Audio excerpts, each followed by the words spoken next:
Ladies and gentlemen, welcome to the first additional, or the first YouTube stream, rather. If it could... Oh, I have it on the background. Wow. James is off to a fucking strong start here. Wow. So good. That's the show, everybody. Put the thumbnail on the freaking background. Yeah, that's smart. All right, let's try that one more time. There we go. If that doesn't encapsulate this show, I don't know what will. Exactly. Ladies and gentlemen, welcome to the first official stream here on Wrestling With Tism, debuting on YouTube. This is episode 34, so if you're confused on where the other 33 episodes are and your first vision is on YouTube, it is because we are legitimately debuting on YouTube, and we did all the other ones on X. So there you go. I am your host, the man James Hebert, joined as always by the Wrestlefish and the soap dish. Right here. I probably pointed to the wrong directions, but the fish and dish connection. How you guys doing? You weren't wearing a hat. Now I am wearing a hat. Was that a problem? Yeah, because this is like some metamorphosis. He does like hats a bit too much. I do like hats. Listen. Yeah. I like my hats. All right. It is. You leave the snapback clapper alone. Hey, we're not bringing that in here. No, we are. No. No, we are. Yeah. No. Makes its way to YouTube. It's the way it's going to be. No. Oh, but Ryan, yes, what guys, are you holding there? We are not by the undisputed ourselves. We actually championship. do have people in. Oh yeah, look at that. Oh yeah. Oh no. Shut it up real good. There we go. Right. So I'm gonna Get this out of the way. shine it up. Is it quite weighty, Ryan? It is not as heavy as it should be. WWE replicas are hollowed out. Because we're weak. We're not wrestlers. No, because it's an illusion of inflation, my guy. What can I say? Fair enough. Oh, James is turning to a ninja style. It's like a 4 or 5 millimeter championship title, and it's all hollowed out. Fair enough. How was everybody's weekend? Well, my weekend was better than James's experiences right now because he is trying to, I imagine, fix some audience issues. But yeah, I will start with a spoiler, Ryan. There will be no Hannibal went to the movies this episode because Hannibal did not go to the movies this weekend, even though there was a film he wanted to go and see, and even though I wanted to, I just didn't get a chance to. So I guess we can talk about the film that I was going to go and see. We'll see at some point. My follow-up question is, will there be a Hannibal opened his streaming app and watched the movie instead segment? There we go. Sorry, guys. I don't know what happened there. That's a good question. Did I watch... Growing pains, everybody. You know what? The only thing we watched this weekend really was Stranger Things Season 5. I think I haven't watched anything since the last time we were on. I did watch Doctor Sleep. I did watch that. I enjoyed it. Yes. I think that movie got a lot of hate for some weird reasons. Yeah. And considering no Stephen King adaptation is like 1-to-1, I don't know why people thought this one should have been 1-to-1. Yeah. It's weird. Been watching a lot of Welcome to Derry. That is what has me gripped right now. I watch that week to week. And normally I don't do that. Normally I just wait for everything to have been... so I can binge watch it. Wait for everything to air. Yeah. But, I don't know. I like this clown. Fair. James likes this hat. You like this clown. just sometimes the way it goes, you know. You know, you'll watch one Juggalo Championship wrestling show, and suddenly you have to engage everything clown. You like all clowns. That's fair. Run by clowns, but by clowns. Featuring clowns. JCW. This is very true. This is very true. Shout out Vince Russo. Yeah, true. Real quick, we are not alone by ourselves. We actually do have people waiting in gorilla position, and I do think we're kind of just running this like a vibe space. I'm sure there's going to be some C2 discussion in here. Oh, I've got some questions pertaining to an actual, conversation, but we can get to that as we bring in some people. Yeah, yes, and we also had quite a big wrestling weekend, so I'm sure that will come up as well. Yes, as this is Wrestling With Tism. This is in fact Wrestling With Tism. Real quick, let us go to the Mayor of Canada Stampede, because I feel like he hardly ever gets to go first, and I feel like he is the mayor, so we got to have him go first. Mayor, you're on the air. Can you hear us? He is not unmuting, so I assume he is busy. Dev, we'll go to you next, and then we'll go to Adam. Going on, gentlemen? There we go. There it is. Dev, we'll go to you next, and then we'll go to Adam. Going on, gentlemen? You're okay. Make sure There's you have a delay. The stream muted. We can hear it. Yeah. Make sure the stream is muted on your end because we can hear. Yeah. Okay. This I wasn't expecting to have happen when he was speaking, but Stampede, how are you enjoying the C2? We'll start with that just as kind of a test, and also just do a question. Loving it so far. Lots of intrigue, lots of interesting matches, especially with Claudio coming up winning the CMLL Heavyweight Championship. You got Moxley this Wednesday. How does Dorada play into that? So, yeah, lots of intertwining stories going into this. So I like that. I think this is the best setup they've had for one yet. I'm really happy that Claudio is finally a champion again, and it's for CMLL, because I've heard he's had a lot of great things going on in that promotion. So I'm happy. Got a lot of stuff thrown at him the other night. They were throwing like bottles and glasses. Oh, was he like a major heel? Oh shit! There you go. There you go. Well, he defeated the champion of 3 years. Him, Yuta, and Garcia. They were not happy with those three gentlemen. I bet. You were saying, Hannibal, go ahead. Hannibal, you didn't watch a movie, my man. You know what you got to do? I put it in the chat. You got to rank all the Ernest movies. Ernest Saves Christmas. Ernest Goes to Camp.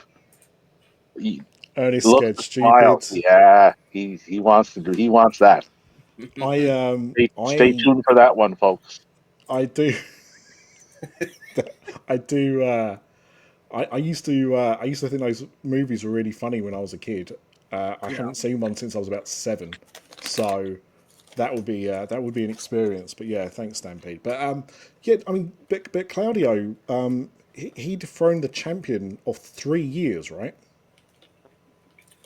I believe so. Yeah, it was the champion of 3 years.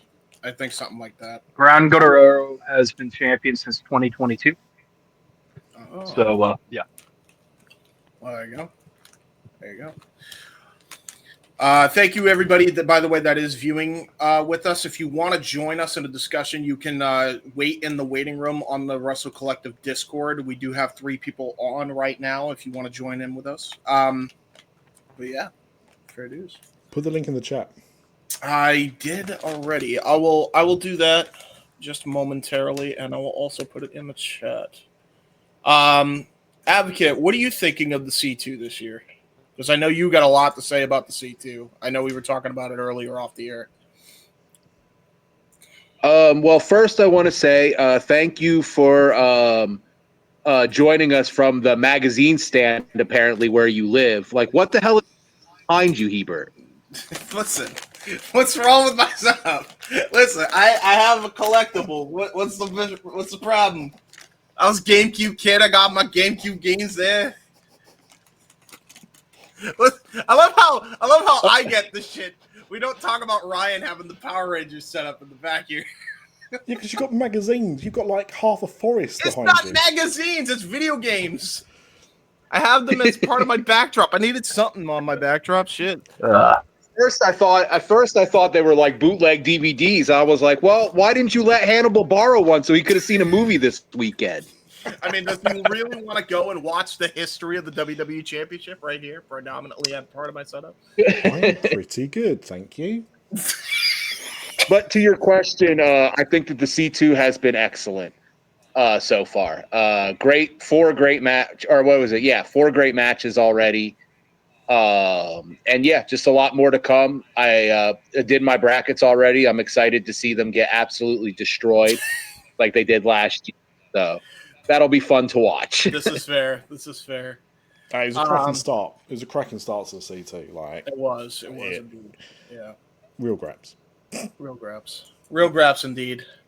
So yeah, guys, I put it in the Twitter group for our regulars. I also put it in the chat on YouTube. So if you guys want to join in with us, wait in the waiting room if you can.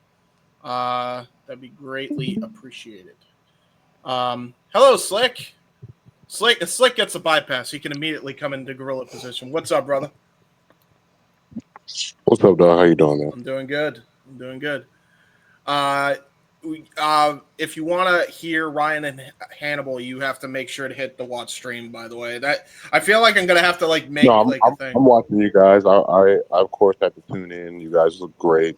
It's beautiful. Thank you. Of course, support the team, support the guys. You guys are great. Love wrestling with Tism. It's a great way to get the week started. You're damn right. So how are you enjoying the C2 this year, Slick? As far as everything goes, I will say I've said it before on another space, and I'll say it again in this right now. We finally got the American G1. What the equivalent of what the G1 would be to America. I think the C2 this year in particular has become, because look at the level of stars. I want to say Advocate pointed it out very eloquently that there's not a lot of pin eaters. There's not a lot of people who just take pins in this tournament. So far, I'm loving the C2, and there's not really a wrong answer on who can win. Well, yeah, I agree with that. I mean, the way they shocked people with the Kevin Knight pinfall against Darby Allin, I think was definitely provides a lot of intrigue as far as that goes. You know what I mean? Like it just produces some unpredictability, and I like that. If you had Kevin Knight beating Darby Allin, you're lying. Yeah, you're exactly. Lying. I had Darby. I thought Darby was getting that win because of how he was, so on and so forth. So if you had Darby, or not Darby, but Kevin Knight winning, you were lying. Yeah, exactly. Yeah, Ryan, Hannibal, thoughts on that? I can't remember what I said on Light the Fuse last week about Kevin Knight actually, but regardless, even if I thought there was a chance he could win, the fact he won was impressive. The only thing I'm not that keen on with the C2 this year is I feel it's really disjointed in terms of what are we fighting for, because we had the unification of the C2 and the international title, so we got that, and we know it's not for the international title, but it's for the C2, which was unified but now isn't unified, so you can win that in this tournament, and it's like, what can we make this less confusing? Ryan thinks he can make this less confusing. I asked this question to a few, but before I get to that, I want to say we were all on board for Kyle getting the surprise win on Okada last week. We were not all on board.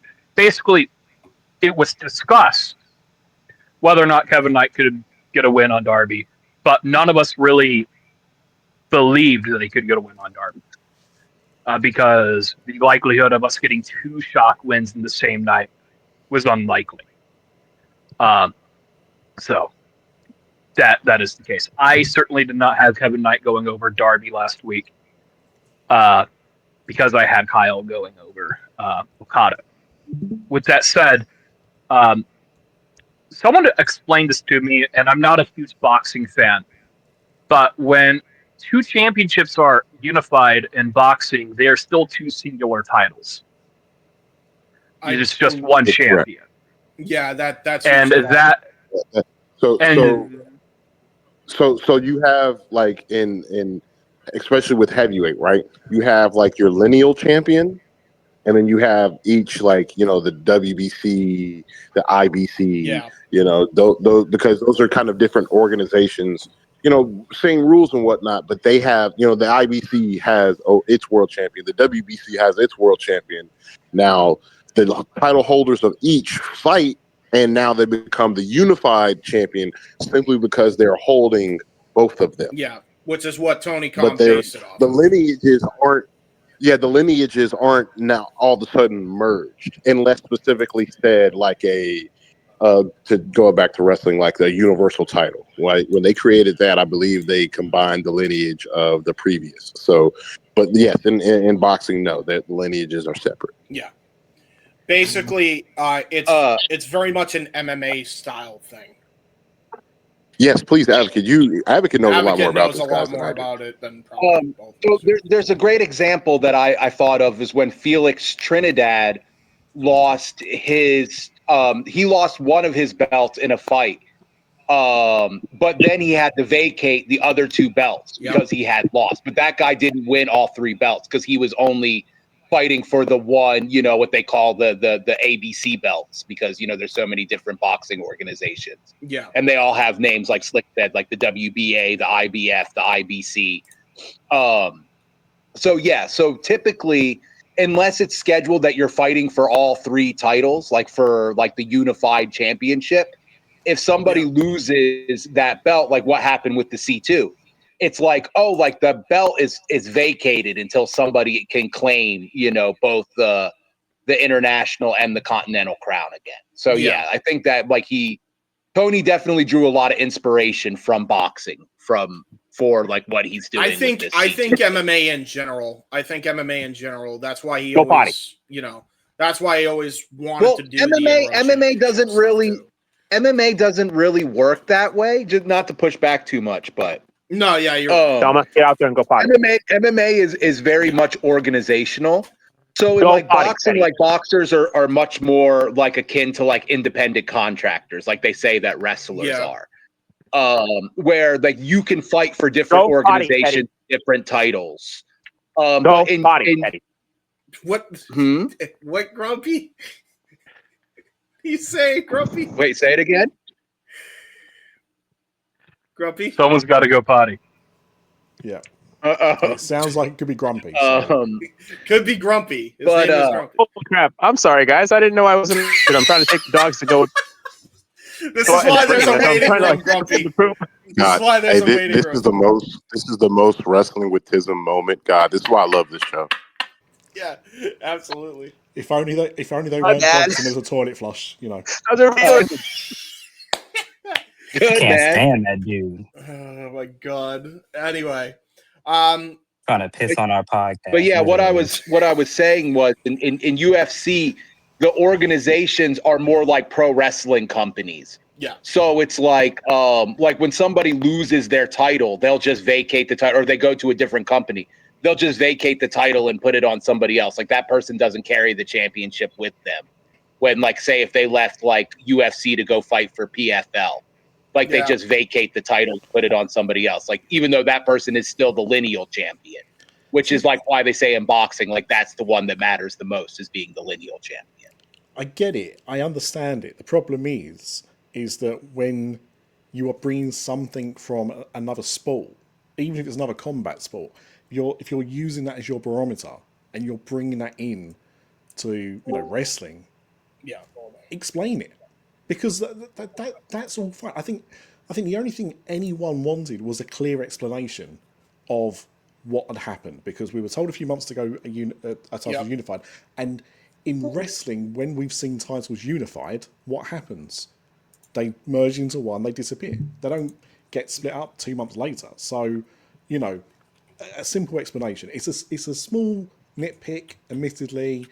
We're getting some good TV. I'm enjoying the wrestling. I just wish that had been made clearer. Maybe we should send this to Tony Khan, you know, and he can confirm advocates. Yeah. You know. By the way, I've had Hannibal, when you can, try to turn your mic up because it sounds a little bit faint, or have it closer to you when you can. I've Hold on. Actually, I think I know what the issue is. Go ahead, Brian. I've had some debates with some people over the course of the last few months. This is in the build up to the C2, and I got to eat some crow because I was under the impression that the All Atlantic Championship, the international title, had been merged completely with the Continental title. That was what I was under the impression of when we had this unification match.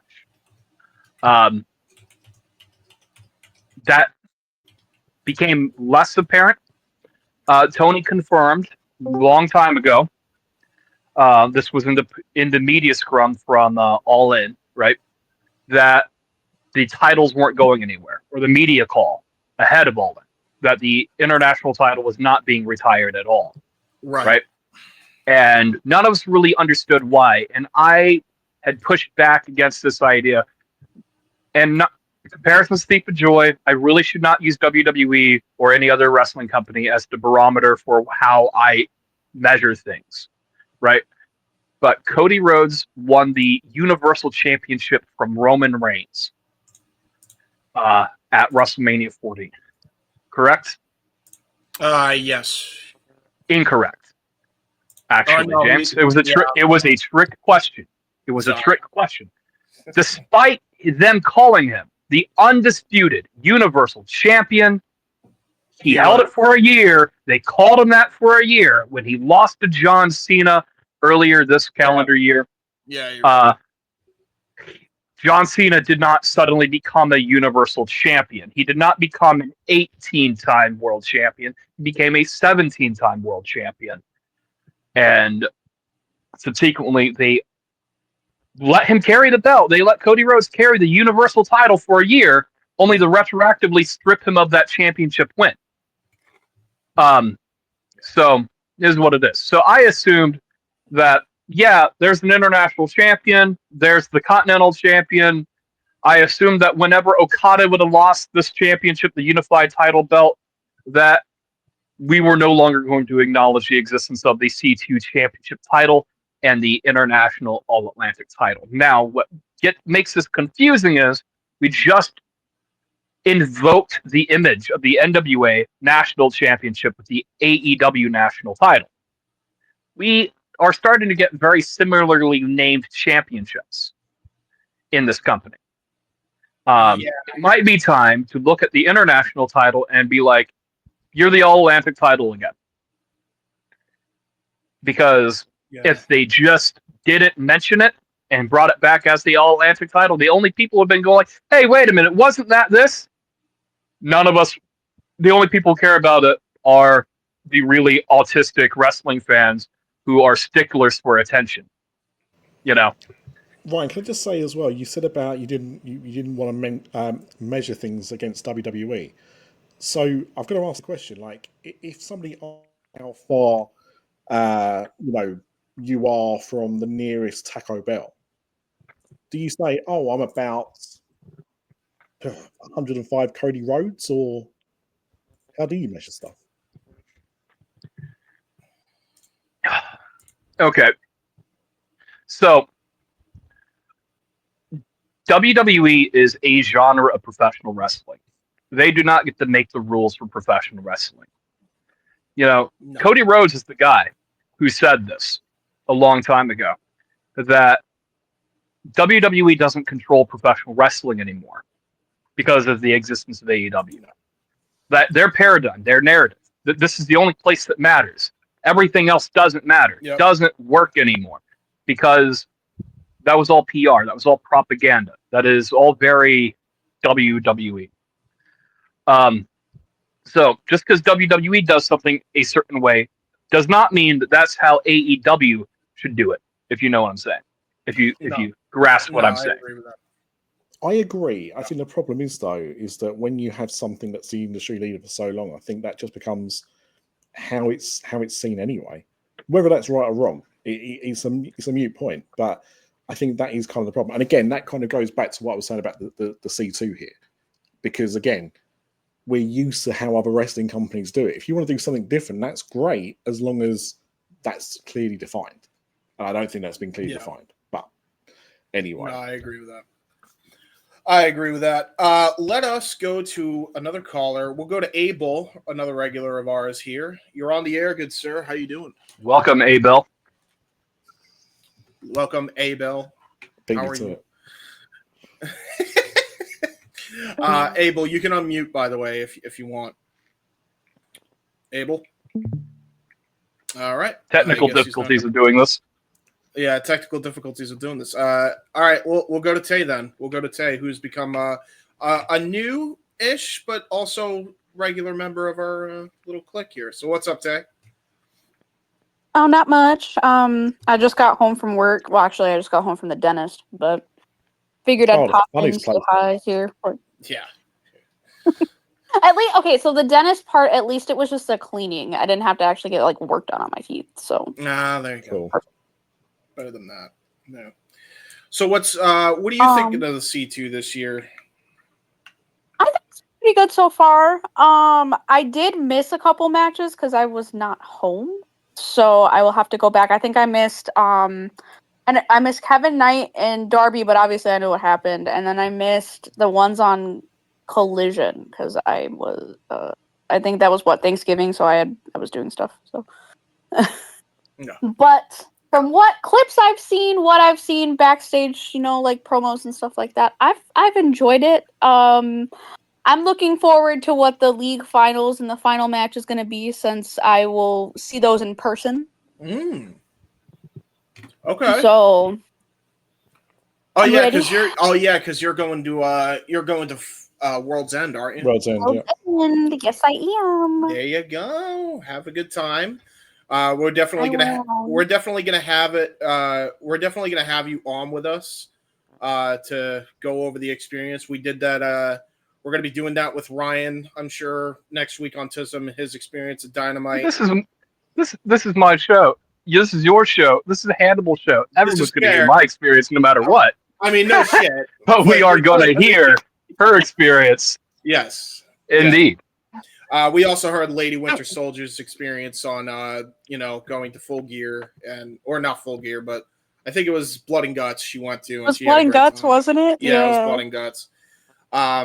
I, for some reason, keep, Tism is what it is. I keep mixing the two for some reason. Okay, it happens. I understand. Shit happens. But I'm hoping that it's not just me going. Oh, it won't. They've sold more tickets than one. If things work out, I think Soto's going with me too. Ooh. So we love Soto. Shout out Soto. Hope you're doing good. Yes, shout out Soto. We like Soto. We like Soda as well. We do love Soda. Hannibal. This is true. So hopefully it's not just me in the group here that's going to World's End. Maybe we'll get another person's, input on it. It'll be fun though. I'm ready. They're more than welcome as well. You can tell them if they want to share their experience on Tism, they're more than welcome. Tay, this wouldn't be your first time going to a show with Solo, would it? It would be my first time. We were supposed to go to Windy City Riot together, but it just didn't work out. Oh, wow. Oh, well, that's nice. So, that's really cool. Because obviously we've heard you both in spaces for quite a while now. Yeah, so, we just recently, I mean, not recently, we've been friends now for, I feel like, almost a year. So, our plan was to do Windy City Riot. It didn't work out. So, when I found out that I had an extra ticket to World's End, I'm like, do you want to go? And they were like, yes. I'm like, sweet. Fair. Nice. Fair. Well, we love to hear that. And I hope you become lifelong friends out of that experience. Tay, if you don't mind me asking, what is your desired result for a C2 final? Konosuke Takeshita and Okada. Yeah. Smart money. I mean, I wouldn't mind. You could throw Kyle Fletcher in there. He could maybe make an upset win out of it. I don't know, but I really do feel like the finals is coming down, at least to me, and how I think it's Okada and Takeshita. It's just the build, and it's going to be a great match, and I'm ready for it. You got to remember though that you're going to see the semi-finals and the final. So there's every chance that could be the semi-final. Yeah. I think there's more tension. I think it's more tension if it is the semifinal. Yeah. The other thing I want to put up to, by the way, thank you for everybody reposting our debut show on YouTube. I just want to put this in perspective also. There is the monkey wrench of the Wrestle Kingdom card as well. And Konosuke is the IWGP World Heavyweight Champion right now. And I really do feel that's going to tie into the story that they're telling, because I feel like that main event is going to be for Wrestle Kingdom. I'm almost guaranteeing it's got to be the main event, because that's the biggest match that they could do for that show. And I could see them putting both belts on the line. I've been calling that for a while now, that they were probably going to do a title for title situation with that. But the issue then comes in, if the Continental title's on the line, you may want to go with Kyle Fletcher, because if you're planning on separating the title, I mean, you could still have a title for title regardless if Okada has the Continental title or not. So that's kind of the monkey wrench in the situation here. So yeah, no, I get it. I would be fine with Kyle Fletcher winning it too. I mean, yeah. I love Kyle Fletcher. Also, he's Sky Blue adjacent. They're dating, so like I gotta cheer for the man. This is fair. This is fair. Sky Blue adjacent. A win for Kyle Fletcher is more money in Sky Blue's purse. Let's go. Exactly. Exactly. Ryan, you were gonna say earlier. So this thing, as I alluded to earlier, if this match is a semifinal and not a final, I feel like there's even more emotional stake, because not only has our expectation been curbed, now is Okada going to do it? And if Okada is vested in the semifinal, does Okada risk punishment? Yeah. By costing the winner the Continental Classic? Exactly. Now, in canon, in AEW canon, this is only the third time, okay, a Continental Classic has taken place. No one is allowed to interfere in anything. It is at risk of suspension, termination, very strict fines. I don't think Don Callis' family cares too much. DCF over half the roster is DCF, it feels like. Yeah, really. All right. It's becoming Bobby Heenan. It's been, but that's what it is. It's a Bobby Heenan tribute, not a Dangerous Alliance, not in anything else. But I would be curious if I did not go down the path, or I find it curious to just do this. If we go down the path of Okada, Fletcher, or Okada, Takeshita in the final, okay, or semifinal, the IWGP Heavyweight Champion wins in the semifinal. Konosuke Takeshita upsets Okada, right? Yeah. Okada costs Takeshita the final, and we have a new Continental Champion. Okada will still be the international champion based off of what I understand is going on. Yeah, that's kind of logic on everything. Yeah. So he will still have a title to put up against a title for a title for title scenario, a goading of the championship for another match at a Revolution, because right now everybody's busy at Wrestle Kingdom already. Stampede is in the comments right now, and he just said he just came up with a great name for a podcast for Ass Soto and Tay. The only issue with that is I believe Soto goes by he, him. So I believe they are a he. if I'm not mistaken. Yes. Is that correct? Yes. So, we do not there goes we one do guy. not misgender intentionally I know. by any means. I just want to make that perfectly clear. Try to respect everybody's pronouns as best as we can. Yes, indeed, But indeed. Okada, Ash, if you want to join with us, you could join. Yeah. Join the Discord, guys. What were you saying, Ron? Sorry. But Okada, Takeshita, there's just so much here, and I believe everybody has them favorited as the finals for this. I think it's too obvious. Yep. I think that is too obvious because this C2 is a tale of two civil wars that are taking place right now. And I don't think the winner of the C2 is going to represent the DCF nor the Death Riders. Because this is flooded with DCF and Death Rider members. So I believe that Kevin Knight or Darby Allin could very well become the winner of the Continental Classic. Speedball Mike Bailey. Is he in this? I think he's in this. Yes. Is he in this? So I think he is. Could be wrong. I feel like there's going to be an upset winner, and it's not going to be something that is as predictable as this. When you look at the other tournament that this compares to in professional wrestling's landscape, which is the G1, what you get for winning the G1 is a championship opportunity when you want, but it typically is cashed in at Wrestle Kingdom for the IWGP World Heavyweight Championship currently, right? And that has already been cashed in on by Takeshita this year, who is now the defending champion. Yeah. I don't see the C2 and the G1 in the same capacity. I feel like a much younger person who needs this win is going to win this tournament this year. And everybody else, their storylines have already written. So we'll see how it goes. I just don't know how it's going to play out 1-1. That's fair. Yeah.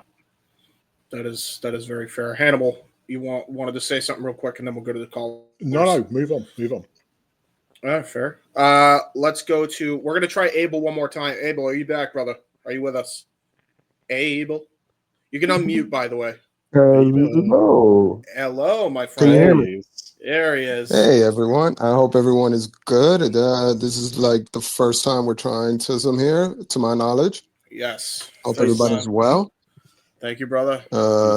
No, absolutely. Just listening in for now. I don't really have much to say, but I appreciate you shouting me out. Hope everyone is well. Yeah, man. Of course. I mean, you're one of the regulars, so it was good to see you in here. Good to have you listening, if nothing else. Carlos, what's going on, brother? How are you doing? Carlos going once. Good. I'm good. I want to thank Hannibal for getting this Stranger Things Upside Down World sponsorship. Get her in the dark. Good one, yeah. Well, Netflix is a tricky customer, but I managed it. Yeah, he managed it.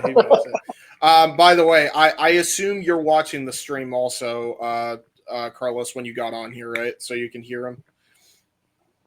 I was hearing you guys. Yeah, I can hear you. All right, cool. I just have the stream on. I just have it on. I'm streaming right now. Yeah, I'm not streaming. I'm just in that Discord now. That's what I figured. Okay. What are your thoughts on the C2, real quick? Might as well get everybody's thoughts on the C2. Seems to be the topic of I like it. I just wish Foxy wasn't in it, but again, I'll be patient. But I'm really glad for Claudio. I like Kevin Knight. I mean, it's fun. I mean, it gives us something to do, especially with WWE being like this is like their I don't give a fuck time, which is kind of all the time for them lately. But it's nice to have. It's nice. When is it? Yeah, not it's nice time. Like dead ass. Yeah, exactly. Like, come on. I feel you. Like no, but I mean, no PL either now. They move Royal Rumble back because they're trying to get money. They just try to get as much money as they can. So I'm just grateful that there's more options. That it makes it fun. Again, like wrestling helps with my mental health a lot. So just having something to tune in into every week, I just appreciate the new programming, the fun programming. It's a fun time, and it's I like things. I applaud people trying things that are different. I just think he should have maybe renamed it because I think Tony is such a traditionalist that he wants to keep the name Continental Classics. And now he's kind of fucked up the lineage of the titles. But he's Tony Khan. I forgive him. Other than that, though, I think the thing with the titles is kind of funky. But he's a traditionalist. He wants to keep the name. So other than that, though, I like all the cool in it. It's going to be a fun ride, and I'm looking forward to it. Fair news. Well, good to hear from the Carlos. I have a suggestion for Taylor's podcast name. All right, what's the suggestion? The Elite Pilled Podcast.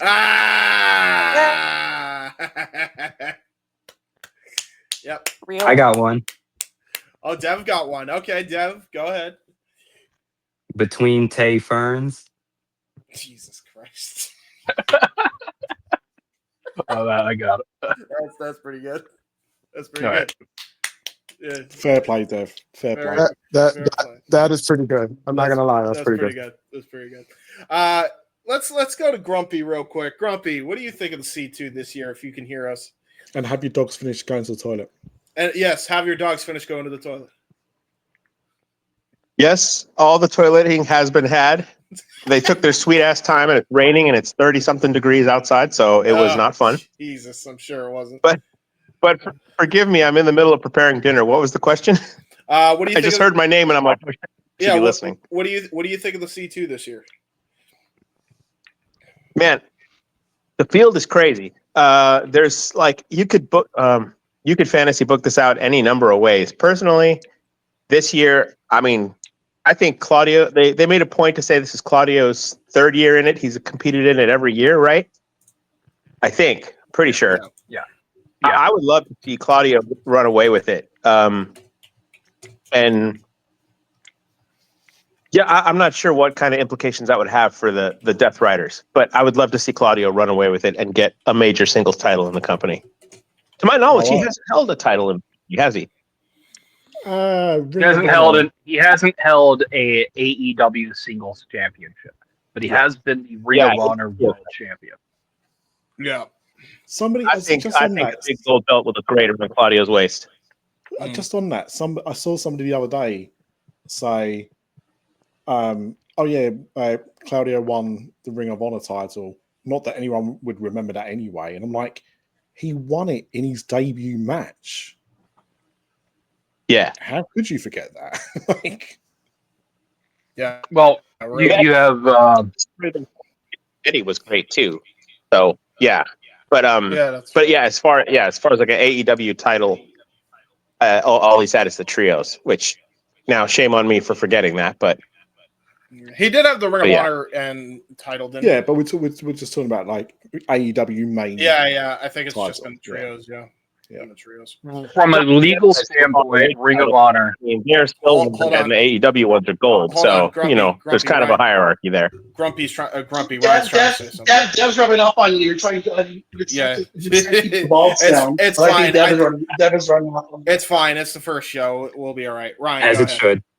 From a legal standpoint, there's nothing that connects the Ring of Honor championships to an AEW standpoint. Unlike the NXT or AAA or any other company in the WWE where, oh, look, they won this. We'll not acknowledge that history. Nothing actually connects this other than the fact that Tony Khan is the legal owner of Ring of Honor. That's it. So as far as AEW is concerned, in AEW, he has not been a singles champion. Yeah. So if he wins the C2, I would be happy. He's going on a tear right now. But I still think we're going to get a sleeper win this year. And this is my opinion on it. Yeah, fair enough. All right. I mean, I'm looking for I've been enjoying the C2. I haven't seen the Collision show yet, so I'm going to try to catch myself up on that. But I've enjoyed what I've seen so far. I thought seeing Kevin Knight get a shock win over Darby was insane. It really added some unpredictability to everything, and I think it just makes the 2 hours fly by. You know, I mean, God forbid I, happen to like, some wrestling in my wrestling. Some people don't like that apparently, but I had great fucking time. I thought the show was great. I'll honestly say I think Collision was a better show this week, and that's not the first time I've said that recently. Like, people sleep on it and people moan when important things happen on Collision. Well, people aren't watching it. Yeah, and that's why important things are happening, because they want you to watch Collision as well.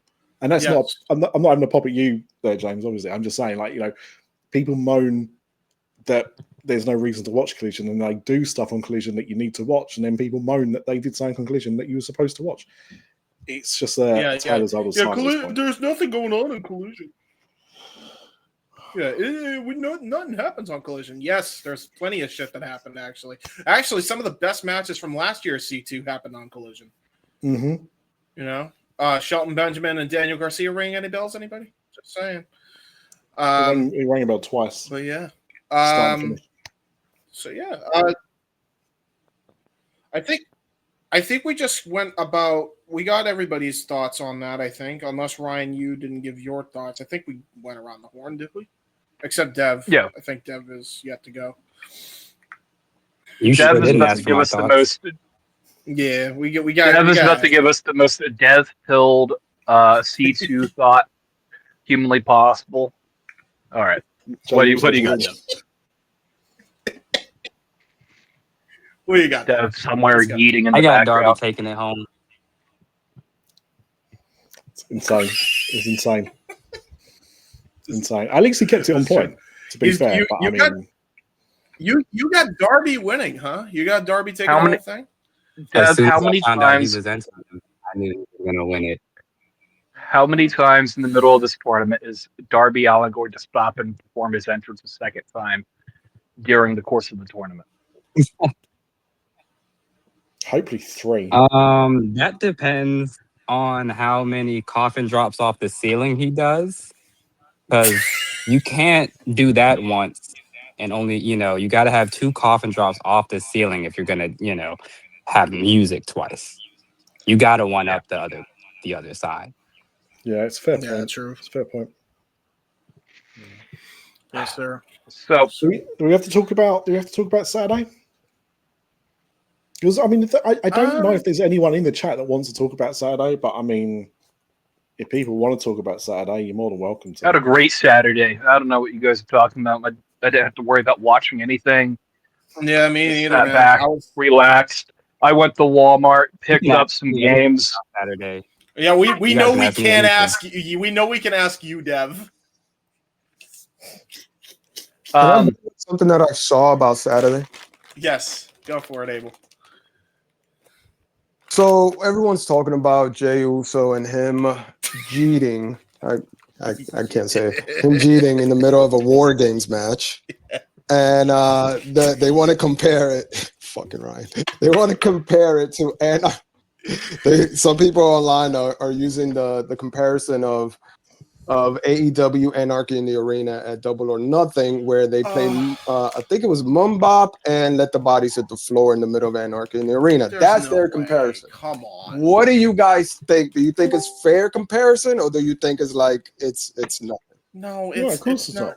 It's not a fair comparison at all. Come on. Here's my issue. Here's my big issue with the Jey Uso thing. I appreciate it's not for me, right? So I know immediately, the whole yeet thing, I don't vibe with it, whatever. But this is my issue. It's a War Games match. War Games, Survivor Series, cage matches, whatever you want to say, right? When you're doing a War Games match, it's a war. The reason you're having that match is because you know what? We've exercised all options. There's been singles matches, there's been tag matches, there's been interference. The only way we can settle this is in a cage that people can't just walk in and out of, and it's going to get bloody, and it's going to get messy, and it's going to get violent, and it's going to get intense, and that is how we end the war. We have this War Games match, and halfway through, it just turns into a comedy spot.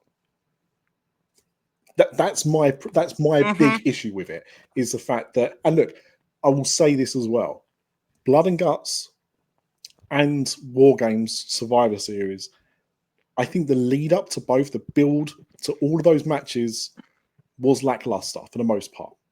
You know, there was very little stories. When we've seen War Games and when we've seen Blood and Guts in previous years, there's been a real reason to have those matches. It did feel very much with both companies, I'm going to call it as I see it, that they both turn around and went, we haven't had one of these this year.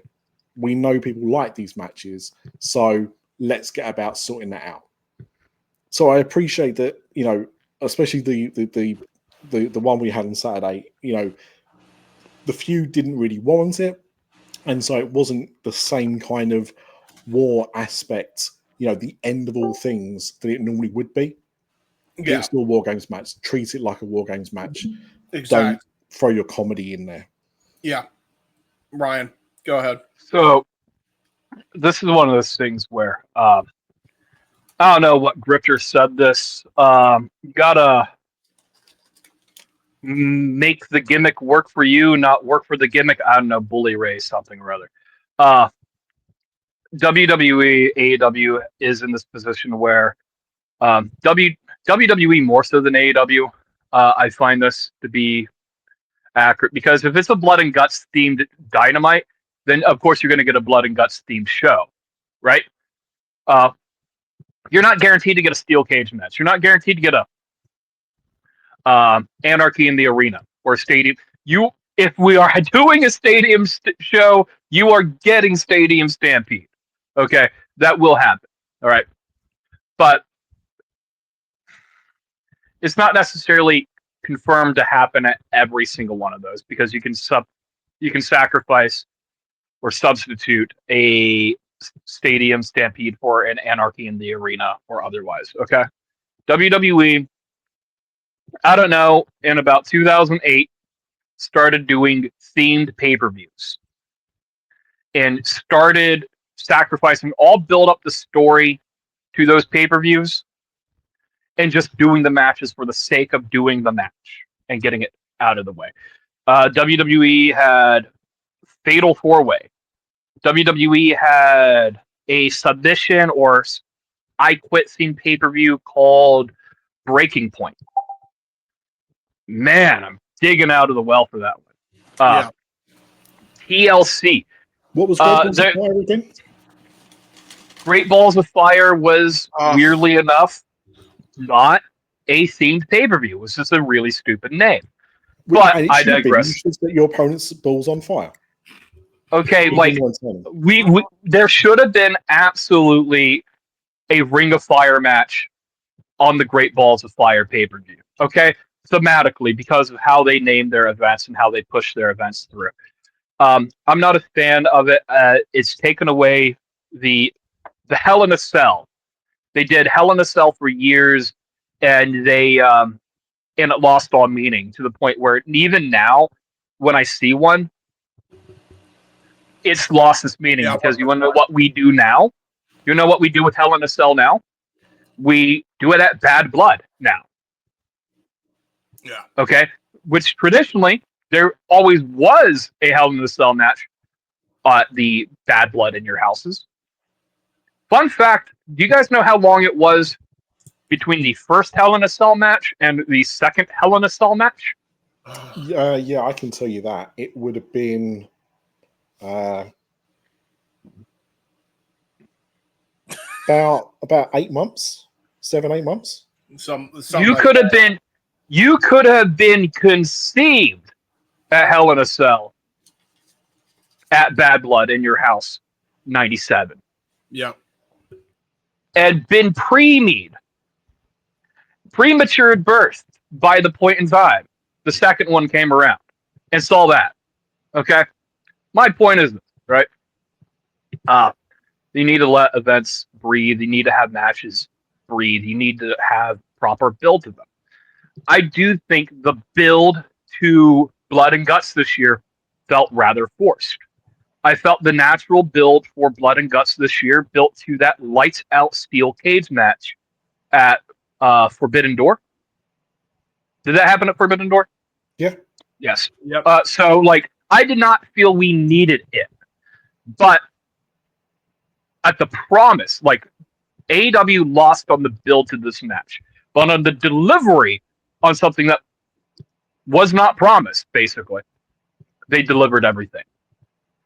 WWE does steel cage matches for the sake of doing them. It's called War Games. We're just doing them for the sake of it at this point. There was a traditional Survivor Series match on the SmackDown before, and it'd be weird if there was a pay-per-view that we are supposed to do traditional Survivor Series matches for. Yeah, that's Why was it on SmackDown? Why didn't we have it on SmackDown? So it's just like, I'm at the point now. This is one of those things when Triple H first took control of the main roster, he said that the Hell in a Cell theme pay-per-view was dead, and I believed him, and it felt dead to me. And I'm at that point for War Games. I never want to see a War Games match ever again. Unlike Money in the Bank, unlike Royal Rumble, these are events that we have that build to something else. These are cornerstones. These are fixtures. This is just, here's the race, run it, just do whatever. I don't care. Figure it out. Well, there's one more that I think, does actually serve a purpose, and I actually think it's one of the better placed and themed shows, and that's Elimination Chamber. Because what you tend to get now is the winner of the Royal Rumble gets to, they turned Elimination Chamber into a second Rumble. Yeah, it's a completely different match, but you still get the same prize at the end. But the Elimination Chamber match is a very unique match, and I think serves a really good purpose. Like everyone's against each other, but there's only like 6 people in a Elimination Chamber, 8 people. I can't remember the numbers. Anyway, it doesn't matter. It's that to me seems like something you can. 6 people. Okay, that you can do on a repeated basis. Could be upwards of 8. I've seen chambers already with more than 6 people in it. But it serves a purpose. It serves a point. War Games doesn't for me. Yeah. The other thing too is, and this has been my thing, is why can't they just have multiple types of stipulation matches on a Survivor Series? Like, I can't take credit for all the idea because JJ gave me the idea, but like it makes sense, right? Like, why not have a Survivor Series match? Why not have, a tournament of death, stuff like that? Just bring all the gimmicks to celebrate Survivor Series. Like, I don't get why you just have to stick with War Games and why it has to be for both the men and the women. You know what I mean? Like, maybe the women's is better. And then maybe the men's is better. I don't know. Like that, then you could go and do the War Games, but to me, it makes no sense. When Seth Rollins went down with injury last month, they should have just did a Deadly Games tournament. Okay? Yeah. Ignore all the other gimmicks, okay? If you do all the other gimmicks, and this is the thing why, and I'm not meaning to disrespect JJ in any capacity. That's doing them all for the sake of fucking doing them is why we're in this position in the first place. Yeah, that's probably fair. Okay, you can't book a War Games match, with 10 people in it, 4 people, 8 people in it, to make sense, and then you want to do like a traditional Survivor Series elimination match, and like. You need the stories, you need the rivalries, you need the reason for them to exist. You can't just put them out there for the sake of and this is what happened. We've got a pay-per-view, we need to do stuff. I don't know. Just an idea. My point is this, okay? Survivor Series is the dead member of the Big Four, okay? This year was finally treated as a Big Four pay-per-view, I felt, for the first time in probably decades, and that's simply just because it looked like a Big Four pay-per-view. It looked like a stadium show, all right? It was, technically speaking, a stadium show. They fit 40,000 people in that, all right? And I saw where someone paid $900 to look at a television screen, which is funny. Sure. But I digress. Point, right? Can't verify that person was actually paid $900. This is their story. Is what it is. But I can't imagine paying $900 and looking at a TV screen for the event. But it is what it is. Deadly Games, a Deadly Games tournament for the vacant World Heavyweight Championship would have been cool, especially if we're doing a mystery man angle, anyways. Yeah. Right. Yep. Crazy about that, and that we will use that to build to something here in a minute. Yeah. But Deadly Games is what I would have preferred. WWE at this point doesn't even understand the concept of War Games. No. War Games did traditionally happen at Fall Brawl. Okay. But it wasn't the only place. Like, they would bring up the War Games match all the time back in the day. Like, there was an entire Great American Bash tours that had War Games matches featured on it. Right. So, like, it's just part of it. At this stage, you know, the only WCW idea that we haven't ripped off yet is the World War III Battle Royal. Yeah. You've also got the Cage of Doom, the triple cage match. Okay, War Games 2000 is something I would like to see once more. Okay, the Ready to Rumble, the triple cage aspect. The Ready to Rumble cage match is something I like, but you know I understand why we don't. It's a match that doesn't functionally work because we don't know what rule set we want to use here. I would use it as a ladder match. You know, a convoluted ladder match where two people struggle to climb to the top and retrieve the belt. What I don't like about it is as a War Games match, it doesn't work. But I digress. Point. Is what it is. Yeah, we do have people waiting in here, so I is going to go to. I do see we have some new people, so we'll go to the collective heads. We'll start with Slick. Good to see you back in here, big man. What do you think of the discussion as far as Survivor Series goes? Do you think they should retire War Games altogether? So, like, I think the shtick and like the fun of what War Games once was is no longer like there. You know, because it was like this old school kind of thing, this WCW thing, right? And it felt really so when they brought it back to NXT a couple of years ago, there was something about it. It was like, oh man, what a double, you know, 2 rings in WWE. They've never really done anything like this. This was really cool. Yeah. But like it's really just a glorified Hell in a Cell match, you know, when you think about it. So I think they should do away with it. I personally miss the traditional Survivor Series 5-on-5 match. I would much rather that. Yeah.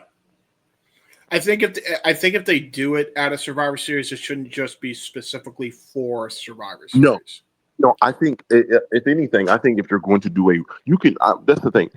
WWE tends to take their gimmicks and make them into like whole themes and whole motifs. Yeah, which is I think you should. You should be able to do you should be able to do a War Games match and it not have to be Survivor Series. Yeah, you mentioned Ryan earlier, like Money in the Bank and how great it is. I personally liked it better when it was just a part of WrestleMania because it just made the match feel special. You know, ultimately, what replaced Money in the Bank at WrestleMania? The Andre the Giant Battle Royal. Yeah. Okay. And it sucks. It sucks. And that's not even on WrestleMania anymore. That's on the SmackDown before now. Yeah, exactly. Okay. So, I mean, yeah, I thought, you know, that's what I'm saying. Like, if you're going to do these gimmick matches, don't make them specifically for pay-per-views. Just, you know, add them throughout the year. Make sure the story makes sense to do it. You know, Money in the Banks, I like great pay-per-view concept, but it doesn't need to be a pay-per-view. Just put it on WrestleMania. It's way more special as a WrestleMania attraction than it is as its own pay-per-view. That to me is just how I see it. We also have Graps in here, so we'll go to Graps. Then we'll go to, I think we got Moonlight in here, and then we got Caleb in here. Yeah. So I'm kind of in the same boat, right? Where, and I think this is more of an across the board thing, and the War Games match is just another stipulation that has, become victim to it. Yeah. Matches mean less when they're done every year at a designated event that also happens to have the match stipulation in its name, Yeah. right? Yeah. Remember when Fatal 4-Way was a pay-per-view? God. I cringe thinking about it, dude. But the more apt comparison is when Hell in a Cell was a pay-per-view, and there had to be a Hell in a Cell match every year at the Hell in a Cell Yeah. pay-per-view, because the thing with War Games and Hell in a Cell that they have a lot in common is that they are stipulations that are best done as the resolution to a heated program. Yep. And the War Games match is now being used as, oh, this is going to happen every year. Whereas 4 to 5 guys and 4 to 5, well, 8 to 10 guys, 8 to 10 girls that we could get together for these matches to do every year because, that's how we're going to sell this pay-per-view, right? And the thing is, AEW is guilty of it too, right? Yeah. I'm not getting the Tony Khan checks from Jacksonville. Blood and Guts happens as an event every year, and there are times where it's felt like they just needed to get people together for a program that may or may not be underwhelming. They've had great ones. They've had ones that, the matches are good, but sometimes the program might feel a little underwhelming. Right. And to be fair, I think it's only this year that's I would say the previous Blood and Guts, they all were telling a story. They all had something that was kind of like building up for a while. This year, but it's the idea of if you're doing this event year in year out for what's this they've done it every year since 2020 now. To be fair, they did do it later this year though, because in the past it would be like 2 weeks after Double or Nothing. It was Blood and Guts still on the Blood and Guts Dynamite. Yeah, regardless of whether it was in May, October, July, or June. It's a TV special in this regard that is not at a predetermined time of the year. That's where it is. Like, yeah, I got the sentiment. Like, I hate matches taking place on a preordained spot. We're doing them for the sake of doing them. I get what Grab's saying. That's fair. Mm-hmm. Like me personally, I'm just saying if they were going to do it, they should have done it on full gear. Is it 100% biased for me having purchased a ticket? Yes, but regardless.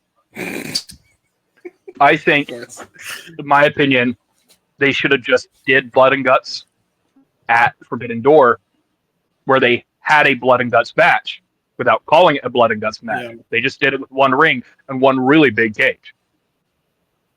No, but Gabe Kidd was in, so they used the War Dogs cage, bro. I'm a bad man, bro. Well, if we're talking about matches that had the build, the Forbidden Door Lights Out Cage match had the build of a Blood and Guts match. We just did not do a Blood and Guts match. And I understand giving the women their time to shine, because everybody wanted a women's Blood and Guts, so much to the point where people were gaslighting themselves into making it a necessity. And I don't really think that the women's Blood and Guts match had a great build to lead into it either. But injuries happened, removing people from the storyline, which prevented them from being there, right?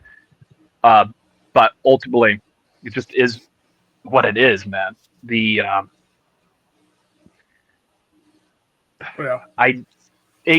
build up to the matches themselves should have been better. But what the product that was delivered, the Blood and Guts delivered on a promise of nothing. Yeah. We were not guaranteed a great story going into that. We were given a great match either way. Sure. Whereas the one where we have a year's worth of build to, because we do them every year, they take place here. We didn't really do a great job at building to War Games at all. No. To the point where it's just the highlights, the best of, What is EO going to do with the trash And can this year? one of them is Yeet Man being doing Yeet things. I mean, like, Jesus Christ. Like, you know. I will say, save Dominic Mysterio and John Cena. I don't think anything delivered as far as Survivor Series is concerned. Yeah. I think John Cena and Dom did deliver on what they were supposed to do. So that is something positive. I mean, I had grievances with that match as well. Did they? Because I've heard people calling it a worst match of the year contender. Really? No, it's not a worst match of the year contender, but I've seen. I was about to say I've seen worse matches this year. I think. I've seen probably worse Cena matches this year as well. I mean, I don't think it was very Could have good. been that one spot that was done in poor taste that left a bad impression on people. But yeah, it was super suspenseful. It was pretty good. No replay value, but yeah, this is a good one. My problem with the match was just the fact there was just so much interference. That was my issue with it. It wasn't the typical Dom match that tends to happen all the time. Yeah, I'm a Death Rider fan. I have nothing to say. The women interfered, then the men interfered, then Liv interfered. Like, do you know what I mean? It was like, yeah, everyone had to come out and interfere, and that's why Cena lost. Like, I saw people say, "Oh, they made Cena look really weak," and I was like, "Why?" He got finishes from 2 women. He, got attacked by 2 other members of Judgment Day, and then it took Liv Morgan kicking him in the balls, smacking him with a belt to let Dom get the advantage. Like, if anything, it was Super Cena because none of that stuff put him down. Yeah. It was all of it together. It wasn't very good, but good if you liked it. But you can't turn around and say a match with like that much overbooking delivered. No, well, that's what I expect out of Let's Beat John Cena matches. Yeah. Okay. I will say this. What I didn't like about it is the continuity error that was dropped here. Because I remember Liv Morgan having heat with the Judgment Day when she got injured and being written off TV. And we're just going to ignore that. We're going to move past it. We're going to do literally anything else. But it is what it is, and we move forward. WWE thinks we have the memories of Goldfish, and while I am the WrestleFish, I like to think I remember further back. Yes, this is fair. Let's go to Moonlight Mirage, and then we'll go to Caleb. Moonlight, you're on the air. Thank you for joining us. All right. Hi. Now, I mostly keep track with WWE. I've told James many times. Yes. I don't really want to watch it much, but I'll find the opportunities when I can. For example, the Ilya Dragunov U.S. Open challenges, the Sami Zayn ones that happened before. First of all, I'm glad Dragunov's back. But I do want to go back to War Games. We were talking about John Cena and Dominic Mysterio. And yeah, honestly, it was whatever. But yeah, it was heavily overbooked. I do know it was heavily overbooked. You have Raquel and Roxanne, and you have just Judgment Day interference. It's like Bloodline from like 2023 all over again. That's what it feels like. Yeah, I could see that. But I feel like I don't know. I doubt it actually happened during the actual show, but Liv Morgan, maybe coming back. Roxanne's trying to help Dominic. Liv Morgan comes in around the same time.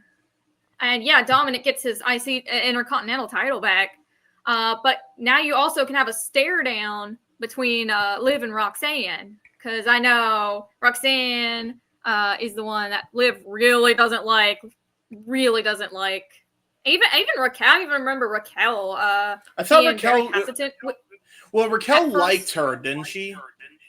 I think she's a little hesitant to accept her at first. Yeah, and then she started getting in sync with Roxanne. Yeah. So I'm like, and maybe you force Raquel to choose a side. She works well with Liv. She works well with Roxanne, but she, maybe she's being forced to choose a side. I don't know. But that would have been nice. to have, but kudos to John Cena. He is doing his best in this absolute train wreck of a retirement tour. I'm glad you said it because, like, okay, I think ever since the heel turn at Elimination Chamber, and he became face again at SummerSlam, but ever since Elimination Chamber, it's just been downhill. Just to establish to the people, to the viewing audience, like, Moonlight is probably one of the bigger WWE heads that we have in the cord. Other than Dev, obviously we know is the biggest. No offense, Dev. I'm not the biggest. But Dev gets cheese platters from Connecticut. Oh no, my history when on these talk shows, it goes all the way back to Naomi and Sasha Banks walking out. Yeah, true.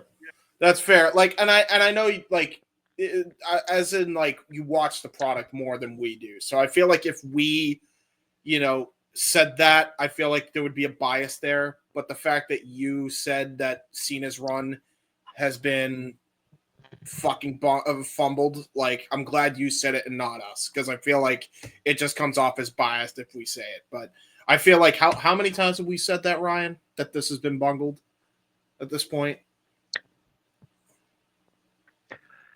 I would say I'm more medium than the biggest. You are.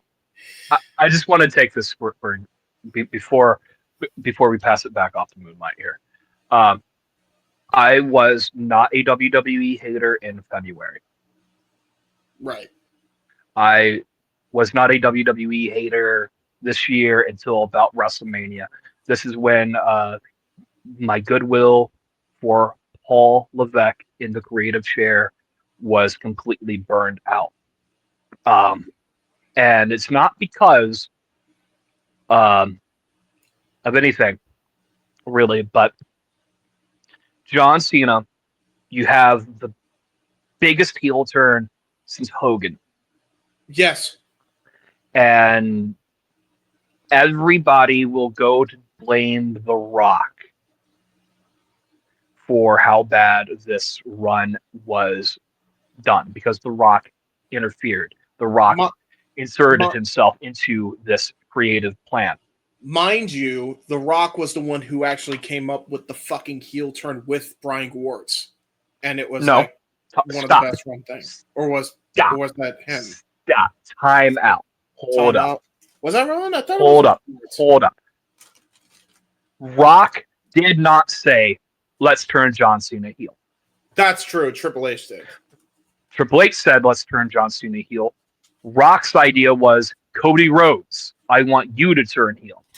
And Cody Rhodes, bear this in mind, turned it down. He did not want to do this. The Rock is a board member of this company. He is your boss. He told you, I want you to turn heel. Cody Rhodes did not want to turn heel. Triple H did not want to turn Cody Rhodes heel. Everybody has this notion for what they want or what they want out of Cody Rhodes. The American Nightmare at face value is a heel. But we're going to blame The Rock for fumbling this ball when it wasn't even his idea in the first place. Besides which, anyway, I'm sorry, but the Rock isn't writing the storylines. He's not head of creative. The buck stops with Paul. Yeah. So you have the biggest heel turn of all time, quote unquote. When it happened, I thought it was just as big as Hogan. I didn't see it happening because I believed that John Cena would never turn heel, and then it happened. We saw that look, that facial change, the heel turn itself, goosebumps. Everything that followed, boring, bad booking, bad creative. Why do we even send Travis Scott out to the ring? You knew you didn't have The Rock. Couldn't John Cena just cheated the win without Travis Scott? So, I'm off my horse. I yield back. Land that plane. If Moonlight would like to continue her point. because I kind of, ran wild Okay. with that. Yeah, I do remember between Elimination Chamber and WrestleMania, I remember every show basically like open with like a John Cena and Cody Rhodes exchange or something like that. But I was about to get to WrestleMania. Hey, The Rock. I know he eventually got involved. I mean, obviously he's not the one who came up with the John Cena heel idea, but you can tell he did at least go along with it because he gave the signal at Elimination Chamber at the end. It would have been nice to have The Rock be the one. Let me clarify. Let me clarify that for a second, Moonlight, because what I meant by that, and Ryan is 100% right. It was not The Rock's idea for. Right. No, that's not what I'm trying to get at. I'm trying to get The Rock interference. Yeah, at WrestleMania. Yes, exactly. And the Rock, by the way, was the one who came up with the actual writing for the heel turn itself. Once, all right, we're gonna go with Cena. I also want to say, I kind of wish Triple H had listened to The Rock in the first place. I mean, Cody Rhodes is the American nightmare. Yeah. That has a negative connotation to it. Yeah, but Cody, absolutely. Cody John Cena turned getting it down. to be the hero of his final big story. This is where I have to agree with Hannibal. Cody turned it down, and he shouldn't have. And he should have listened to the fucking guy upstairs. In this case, it would have been The Rock.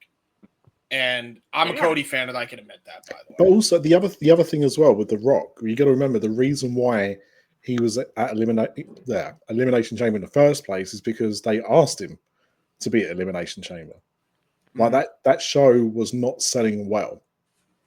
They were doing poor. The Rock's turned around and said it himself, but I saw the ticket sales before The Rock was announced and post The Rock was announced, and they shifted a hell of a lot more tickets.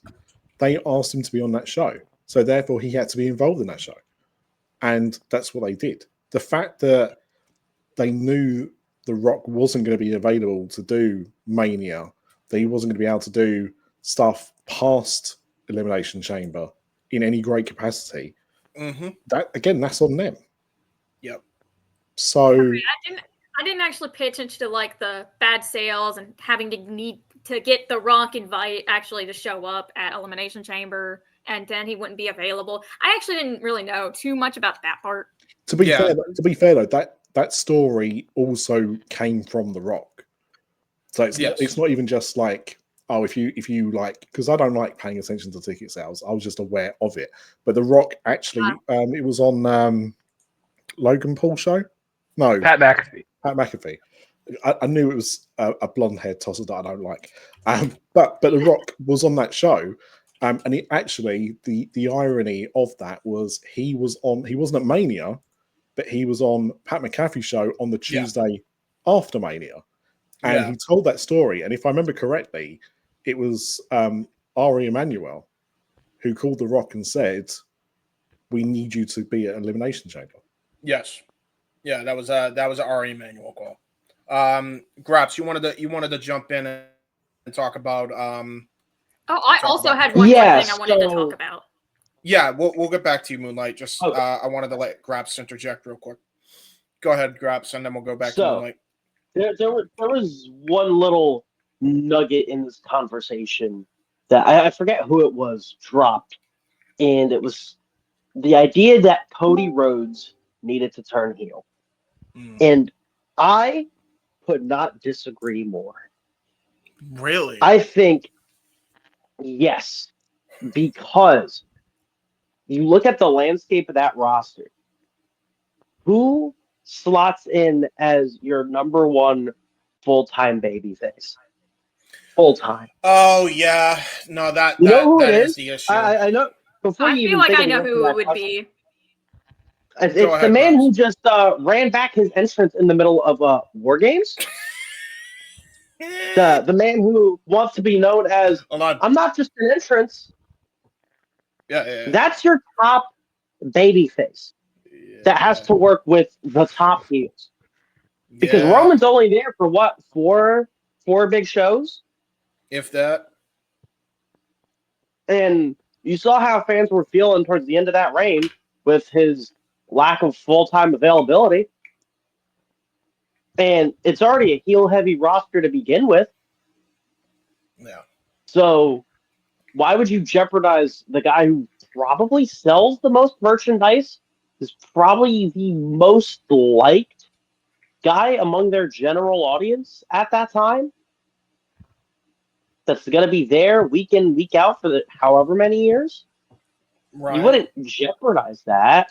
Ryan, you have at a that rebut? point. You have a That rebut? does make sense. I have to rebut. The biggest merch seller in the history of professional wrestling is Hulk Hogan, not red and yellow.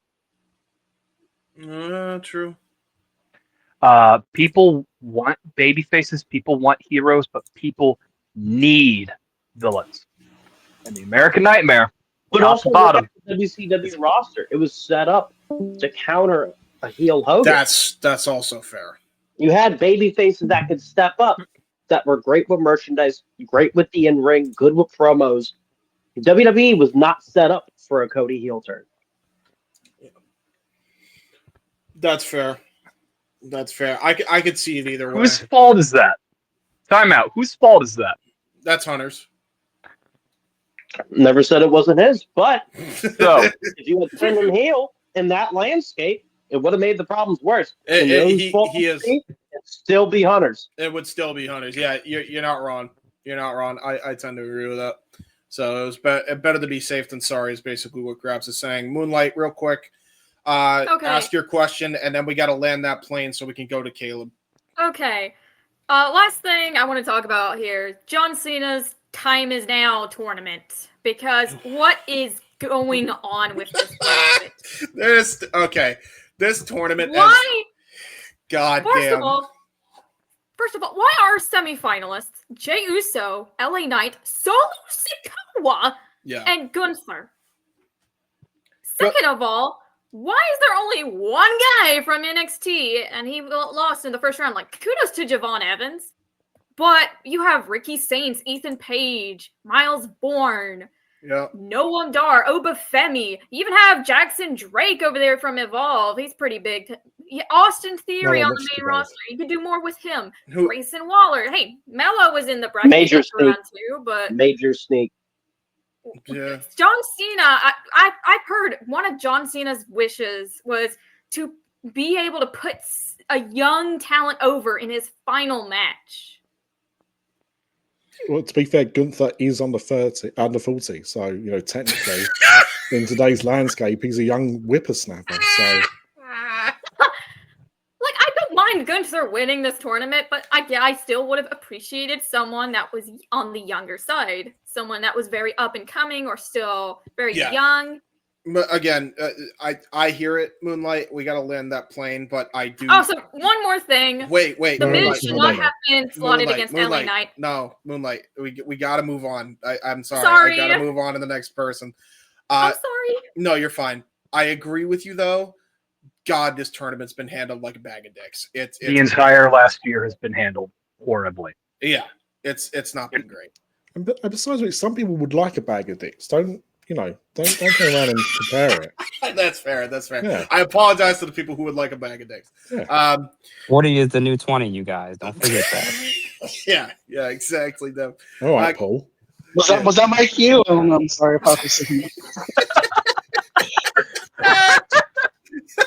Oh God! All right. Let's go to Caleb.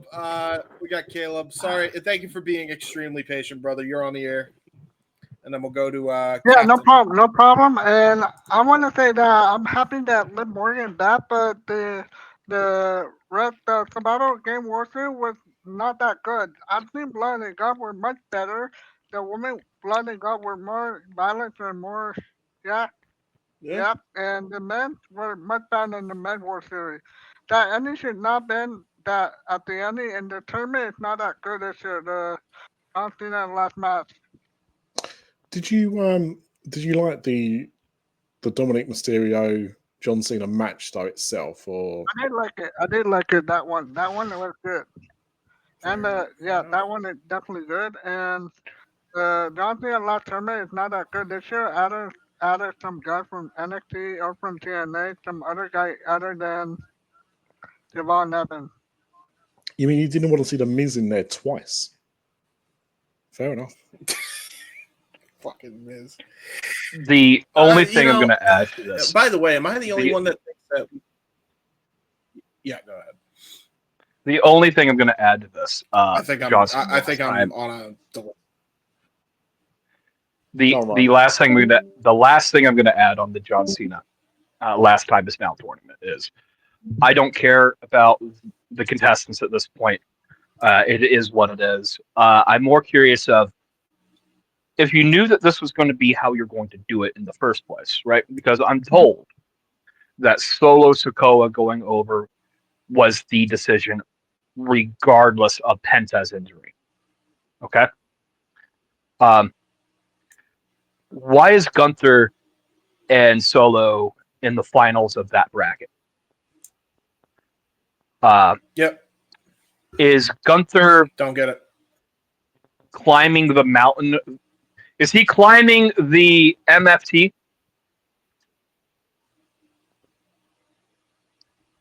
That is a tree joke.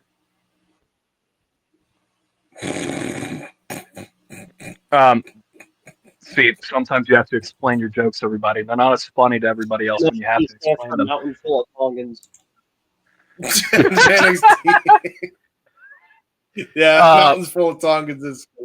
By the way, Tongans are not Samoans, everybody. They're not. They're not even distantly close. But I digress. Point. Are we building up Gunther as the sympathetic babyface against the Tongan, tree, the My Family tree, the Solo plus everybody else? I don't know. Probably. And by the way, I'm pretty sure Jeff Cobb's not Tongan either. So I don't know. I'm confused. He's not. He's from Guam. He's from Guam. I think he's a little Filipino.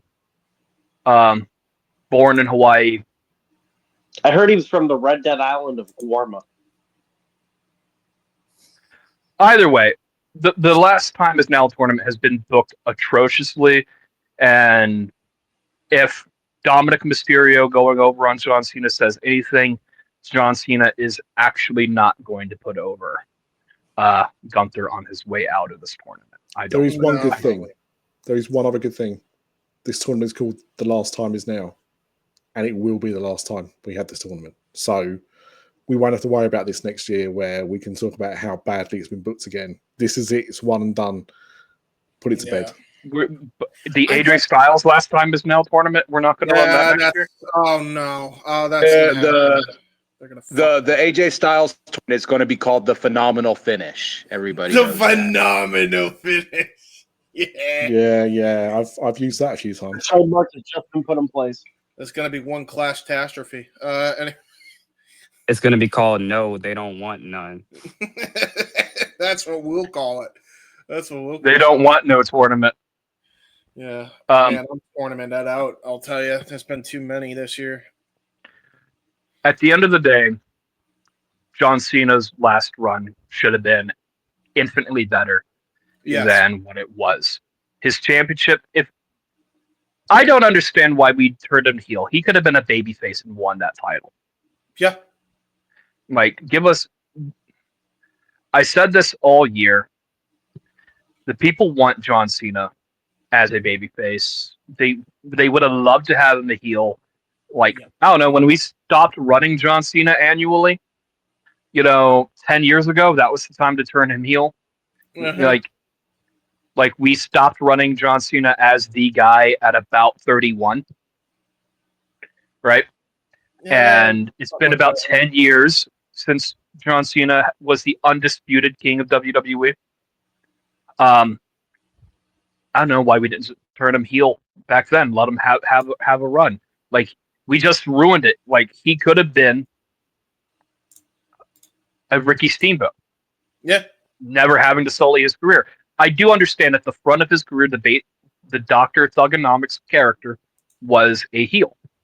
But once he became My Time Is Now, John Cena, he never changed his character.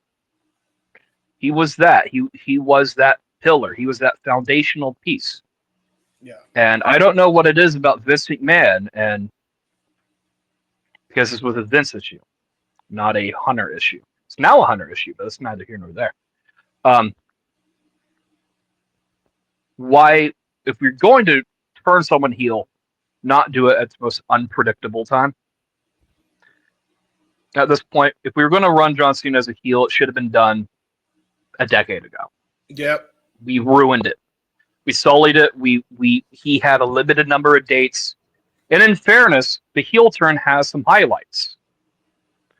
The John Cena pipe bomb is one of them. That's it for me. That and the actual turn itself. The turn, legendary. Yeah. But man, it could have been the greatest heel turn of all time. It could have if it wasn't for the fact that John Cena said, "Hey guys, I have 1 year left of this in me. We need to do something with this now. Otherwise, we're never going to do it," right? Yeah, 100%. They could have looked at this, turned him heel 5 years ago, and had a legendary run. There's a lot of money in a John Cena heel turn, guys. The creative just wasn't fucking there. Nope. But the other thing to your point, Ryan, as well, is like normally when certainly back in the day, the reason for doing something shocking on TV or a pay-per-view was to get the audience interested and gain some viewership. We didn't even get that. The Cena heel turn itself, as much as there were very few people I saw were negative about the heel turn itself, but what did it amount to? They've done really well selling tickets. Like, they've sold so many tickets this year. Great business. But the TV's tanking. And on top of that, the shows where Cena hasn't been announced for have done really badly as well. So yeah, you've kind of ruined his legacy, and for what? And I know that I appreciate that they course corrected, and the last few months have been a lot better for him, right? I get that. But what I'm saying is that they had 1 year, and they knew it in advance. They had 1 year left with Cena. And what have they spent that year doing? It's not been building up new stars. It's not been building up the next John Cena. He's leaving that company in, 13 days' time. And it's in a state of flux because there is no successor to Cena. There is no one that's been built up to the same level. There is no one that's going to be taking that mantle. Cody was the closest. And I don't think they've done a very good job there either. My point is, if you knew that far in advance that the guy who you've pretty much been hanging the company on for most of his last 20 years is going, you use that time to build up what happens next. Because when he goes, a lot of the audience goes with him. I have an idea. This is clearly just fantasy booking here. I just want to see what you guys thought retroactively too. But I do a lot of this. John Cena turns heel at WrestleMania, gradually becomes babyface again throughout the year because organically he's a babyface. People loved him being a heel. Like they were still buying his merch, selling out. Yes. Like it does. Like that's also like proof that the top babyface argument's kind of invalid. Is what it is. But I will say, pertaining to this last time is now tournament, I feel like would hold a lot more weight if John Cena was the WWE champion. Yeah. Why did we turn him babyface when we did? I did what I wanted to do. Now this is it. The last time is now tournament. Someone gets to beat me, or someone gets to challenge me in an attempt to take this championship away from me ahead of my last date. Right? Yeah. Now it's telegraphed. John Cena is probably winning. And to be fair, John Cena was never walking away with this title. He was never going to walk away with the WWE Championship.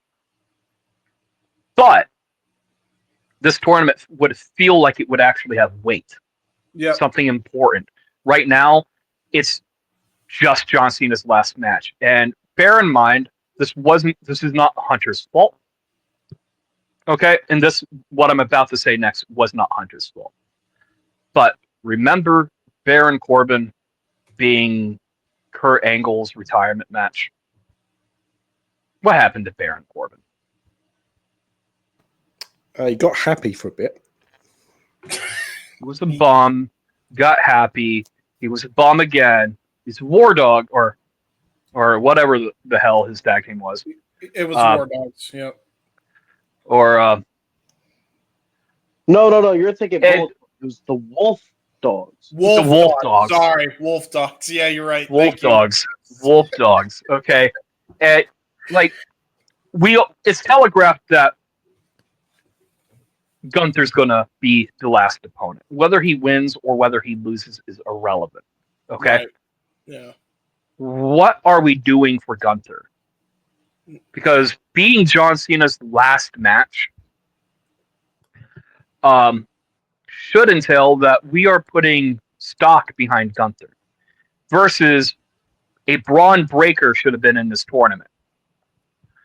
A young guy who's actually going to be here for the next 5 to 10 to 15. You know, you never know how long some of these guys are going to sit here in WWE. But some of them sign on for about 10 years to get released after 8. And that's how it goes. How long is Gunther going to be here for him to be the focus of this tournament? Because they've given him his old team back. They've given him his luster. Like, he feels like that prize fighter that he's supposed to be right now. What's all this for? We rebuilding him? Did we forget that he's been champion like 75% of his career? Gunther's done everything in this company. Did not need to be the fixture of this tournament. This tournament should have gone to a Braun Breaker, as I said, someone young who's going to be here for the distance, not someone has more matches behind them than they do in front of them. Yeah. You know what I'm saying? Exactly. So it's just like, I don't get it. But either way, big villain. Yeah. What is John Cena's big things that he does? You build up big villain for John Cena. John Cena climbs that mountain at the end of the day. Is what it is. Yeah. The thing that annoys me about this run as well, like we're talking about, okay, his last few months, the last 6 months have been great. I'd argue the last 3. Because I know what Hannibal's saying about, okay, well, the last few months have been great for him. It's like only until he started booking it his way was it good. And then we went back to it not being his good. And even that he's made the most of. You know, because, and I stand by this, right? If Cena did not make that tweet that he wanted to fight AJ, he would not have fought AJ. I maintain that. I think there's a very good chance we don't get that match before he retires. I'm glad he did it, right? Because the match ended up, I thought the match ended up being great, but match quality here nor there. It's what Cena wants, and it feels like what Cena wants is getting pushed to the fucking wayside because of whatever. Yeah. John Cena should have been the one booking his own creative. The Rock said John Cena was booking his own creative. We all know that wasn't the case. The Rock stepped away because this was supposed to be John Cena's last year. The story should be about John. Yes. Not Triple H. But Triple H, Triple H finds himself on posters, starts his shows, interviews. Tonight's supposed to be epic, everybody. I don't know if you know that. Is he going to be on tonight? Is Triple H going to be on tonight or John Cena? Triple H, if they're kicking something off, then yeah. Like if this is supposed to be what it was last year, that tonight is the starting point of the most unpredictable time period over the course of the next X amount of days until WrestleMania. God.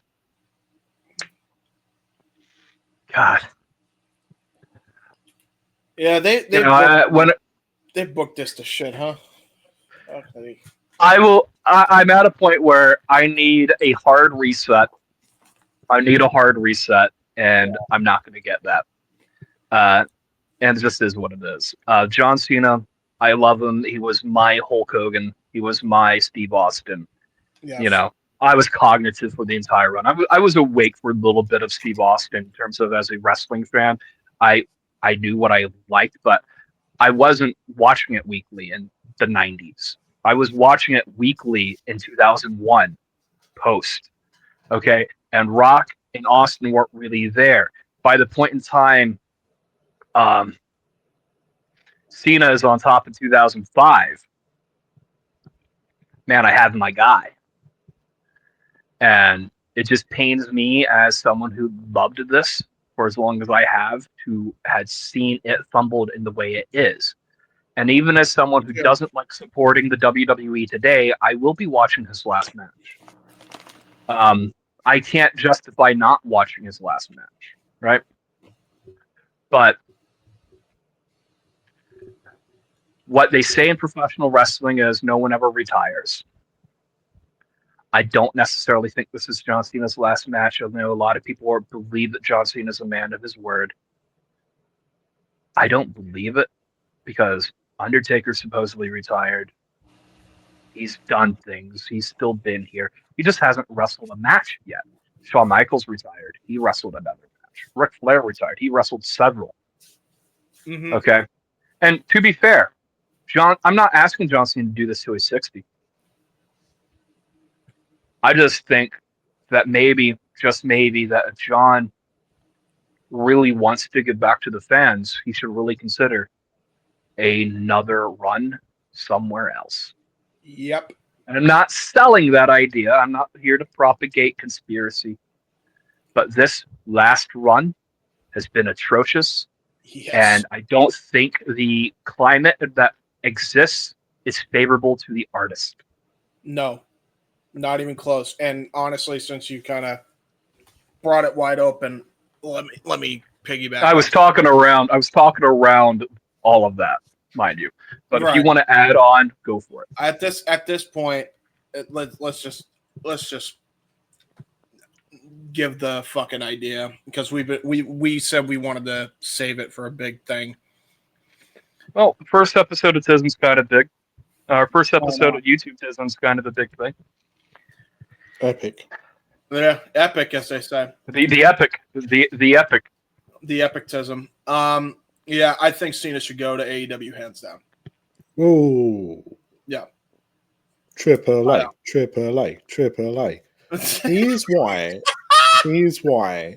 Yeah, Juan Cena, the Hannibal. That's what you want to see. You want to see Juan Cena make a return. Look. There is no one left. Once said, I heard TNA was hiring. There you go. See, look, there is no one left in wrestling that can move the needle, right? There isn't. There isn't anybody. CM Punk was arguably the last person. Anyone that jumps between any of the companies now is not going to move a needle. They're not.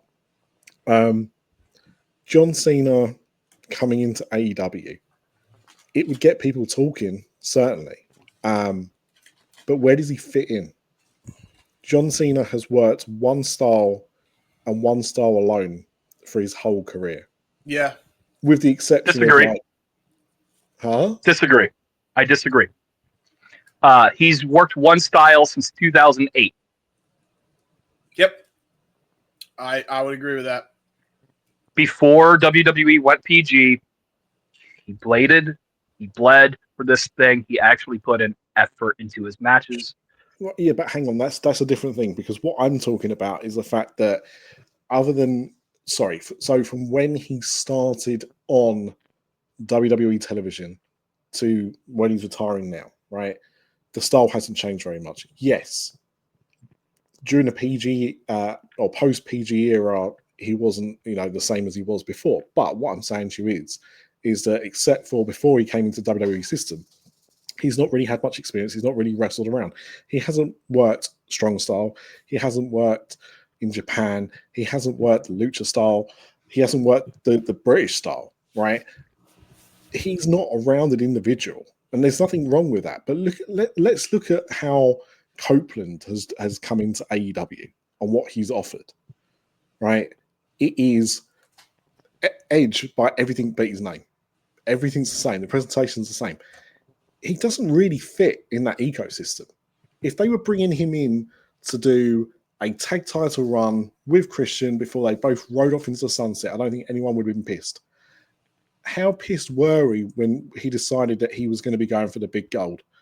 When he was, fighting Moxley, when he was getting involved in the main event scene, purely because he had been a main eventer in WWE. Yeah, it was pretty bad. I remember that discourse. Yeah, I don't think, unfortunately, I don't think, as much as there'll be some novelty there, where does he fit in? That's the thing. But in this case, it would work for him to go into the main event scene because he is the antithesis of everything AEW stand for. He would be. It's an alternative. Hold on. It's an alternative. Hold on. Yes. I'm not saying go for the big gold. I'm not talking about John Cena going to AEW in that sense.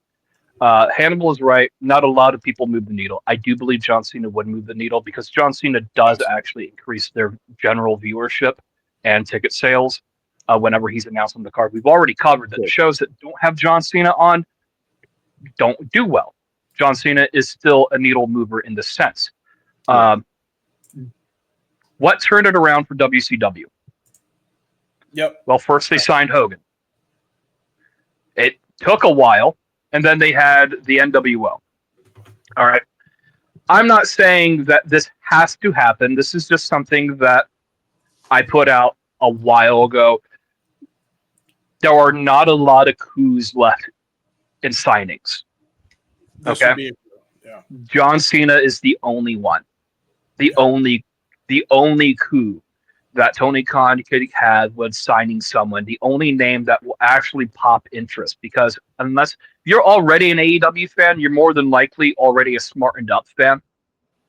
And every big name is just like someone that you were either already watching somewhere else because you engage in the product, or you're an extremely casual viewer and you have no knowledge. Everyone on this planet who engages in professional wrestling knows the name John Cena. And the novelty is that. That is the novelty. That is what you do with it. And there are, in terms of title divisions, there are so many singles championships in AEW. You could throw them into the world title, or better yet, you don't even bring them on as an active talent. Okay, like there's other things you can do with it. What is Big Show doing in AEW right now? He occasionally comes out, does something with random talent, maybe chokeslam somebody, and he's usually an announcer. He was an announcer when we did Dark Elevation. To be fair. He did wrestle, yeah. MJF is a talent who wrestles probably the most WWE style out of everyone there. Right. But he also can wrestle every style. When you throw him up against someone, he does very well. If I may, I just don't think. You go. All right, I just don't think that if I am John Cena, if I am an artist, if I love this as much as I say I love this, right? Yeah, exactly. I'm pissed off with this final year. I'm pissed off with how I've been booked. I'm pissed off with the presentation. And I'll go up onto someone else's television program, brother. And it's not like it's impossible either to what Ryan's saying. I know people don't want to think, oh well, if he's in there, it's an alternative. But it's like we got to look at the facts of the situation. He's already working with people in TBS and Warner. The whole reason he's a movie star is solely because of fucking Warner. Peacemaker, hello. He works with the Wipeout people on TBS. His best friend is fucking working there, and Bryan Danielson. I'm not saying signs point to it's not no. And if I'm seeing exactly what Ryan's saying, I'm pissed off at this last year. I think it's been fucking fumbled. I'd rather go somewhere, and I'm looking at how they use Sting. And I'm like, I want something like that. That's what I want for a year. Okay. I just want to clarify, everything you said there, I agree with. I'm not saying that the people don't want him there. Right, the people in charge would love him there, right?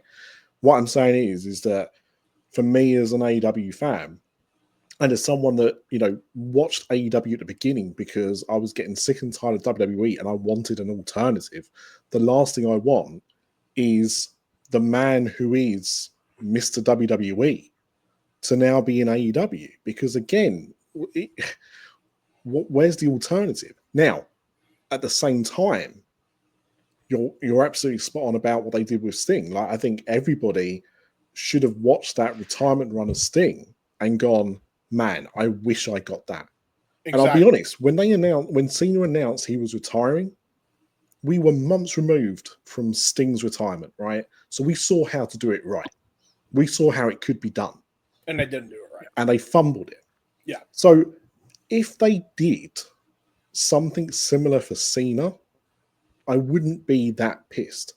As I said, my big thing is seeing what they did with Copeland, and it failed, and to do that again because it's Cena. If they did the Sting version of that with Cena, that would be a lot more tolerable to me. You could do a couple things with Cena. I feel like if you went back to the dude who was no nonsense and is just ready to fucking whoop ass and go heel, like, not right away, obviously. I agree with Ryan there. I think you gotta wait a bit. But if AEW could do what WWE didn't do and capitalize on a better Cena heel run, I think that's much better. And I don't think it's improbable. There's plenty of talent that they have in AEW that they could build Cena around. That could be the next generation that can, like, usurp him, and then he can go back to being a baby and feud with one of those talents. Like, it's not impossible. I think he should. If I'm an artist like Cena, to Ryan's point, I'm pissed at how they did my retirement year. I want a do-over. I'm going here where they actually are going to fucking respect me and not have politics get in the way. But see, Goldberg is now saying the same thing. I saw Goldberg a few days ago say, I've got one more in the tank. I mean, it would be on TBS. If he did, like, Goldberg, with respect, Goldberg is infinitely more likely than John Cena for all of the respect that we give TBS and the homage to WCW. I can see that. Exactly. I just pitched this as a wouldn't this be wild type of thing. There's only one other coup, and that's Cody Rhodes, mind you. Okay. Right, or Shane O'Mac. Oh God. The best in the world, Shane O'Mac. Let's not go back to those days where we were thinking, is Shane coming in? I don't know. This is just speculation. This is fan theory. This is just three people riddled with tism having a conversation. Yes. If John Cena crossed the line to AEW, John Cena would have fans immediately jump with him. Yeah, exactly. Like, it really just depends on. But you would also alienate people. There are people who are fans of AEW. Here's the thing, okay? What is AEW style? Okay, articulate to me AEW's actual style of wrestling. I'd argue it's what Kenny Omega said. It was a smorgasbord of everything. Yeah. Yes, and this is the thing, okay? With respect to Adam Copeland, Adam Copeland is the shits. I'll say it. I'll say it right now. He was never the guy in WWE. He's only ever been good in the WWE system. And this is the thing. You could say the same thing about John Cena. But John Cena was the guy. All right? And I liked Edge. I enjoyed the run. I know every word to Metal Lingus. Okay? John Cena is not Edge. John Cena is the master of that WWE style, the New York style. What is the modern New York style? Okay? Yeah. And just for context, WWE owns the trademark John Cena. No, they don't. No, come They on. they they They own his they name. own They have his John name. Cena. John Cena. John Cena. By the way, you Justin ever happened. okay? Everything you just said, Stop. Hold on, you know, hold on. Stop. On a Howard Stern interview back in like 05, 06, John Cena said that Vince McMahon owned John Cena. There you go. Okay. That's what I He thought. did say that. That was a word that was said. And of course, they probably owned a trademark on John Cena in a sense that he can't do it. But John Cena is in fact his legal name. If John Cena up and moved John Cena elsewhere, he could still use his name. That's not how trademarks don't prevent you from being able to use your own name. You can't just stop somebody from using their legit legal name. Like you can't Now, trademark legally. is John Cena able to go over there with a different T-shirt every week? My time is now. Hustle, loyalty, respect. He probably can't do that. That okay? might be an issue, yeah. The character that we see John Cena played in WWE, I don't think he could take that to AEW. But it's just a theory. It's not Austin Theory. Thankfully. Thankfully, yeah, exactly. I digress. Point. Carlos is right. They do have a trademark on John Cena, but it's not in that same. That's not in that sense. WWE also trademarked Samoa Joe. Yeah. He's Samoa Joe over there. Yeah, exactly. So they have a trademark on him as long as he's under their employ. I'm as long just as saying, he's under their contract. A lot of his friends are there too. We got to keep that in mind. The chances aren't zero. As I said, I'm not saying, you know, I can understand exactly all the reasons he could. I'm just saying the reasons why he shouldn't. Fair. And look, let's be, you know, if you worked out that more people would jump ship with Cena than those people that I've got no interest in WWE would leave, then yeah, again, you can square that circle. And look, as somebody who was dying for an alternative, that was about ready to give up watching wrestling before AEW started, and has been there since like the beginning. If John Cena turns up on Dynamite one week, I'm not stopping watching right there and then. I'm going to carry on. Yeah. I'm just saying it's not something that fills me with joy. But you'd be worried while everybody else who's a Cena fan is like, "Yay!" and you're like, "Oh no." It's not even that. It's just, again, it's not something that thrills me. It's not something that I'm begging for. Yeah. And again, 10 years ago, with like a 37-year-old John Cena, yeah, I'd be interested in something then. 47-year-old John Cena, there's not many miles left on the tank. There's a reason why he's in a retirement tour. And it's because he feels he can't go at the same level. And look, it happens for people at different ages. Like, you know, Jericho is 54, 55, and you could argue he's been washed for the last few years, but he was still having fairly decent matches at 49, 50, 51. Some people can go longer. Some people, you know, get to like their late 30s, early 40s, and their body's done for various reasons. I just don't think John Cena has a lot in ring to offer, and he is too divisive of what AEW kind of like normally has. The whole smorgasbord thing is very accurate. Again, I think it's, if you're bringing him in, it's what you're doing with him. And if you're going to do an Edge, Copeland with him, I would have no interest in seeing that at all. If you're bringing him in for the retirement tour, bring it on. Tag team run, TNT run, national title, go and see him at GCW, go and see him at Hog, fine. But I just don't want him at the top of the card. Hey, don't, hey, right. Hey, I take offense. That's not why. Hey, hold on. Bully Ray. James Bully Ray was the champion at House of Glory not that long God ago. Help me. But I promise you that John Cena, the Hardys are the current House of Glory tag team champions. That young, spry tag team right there.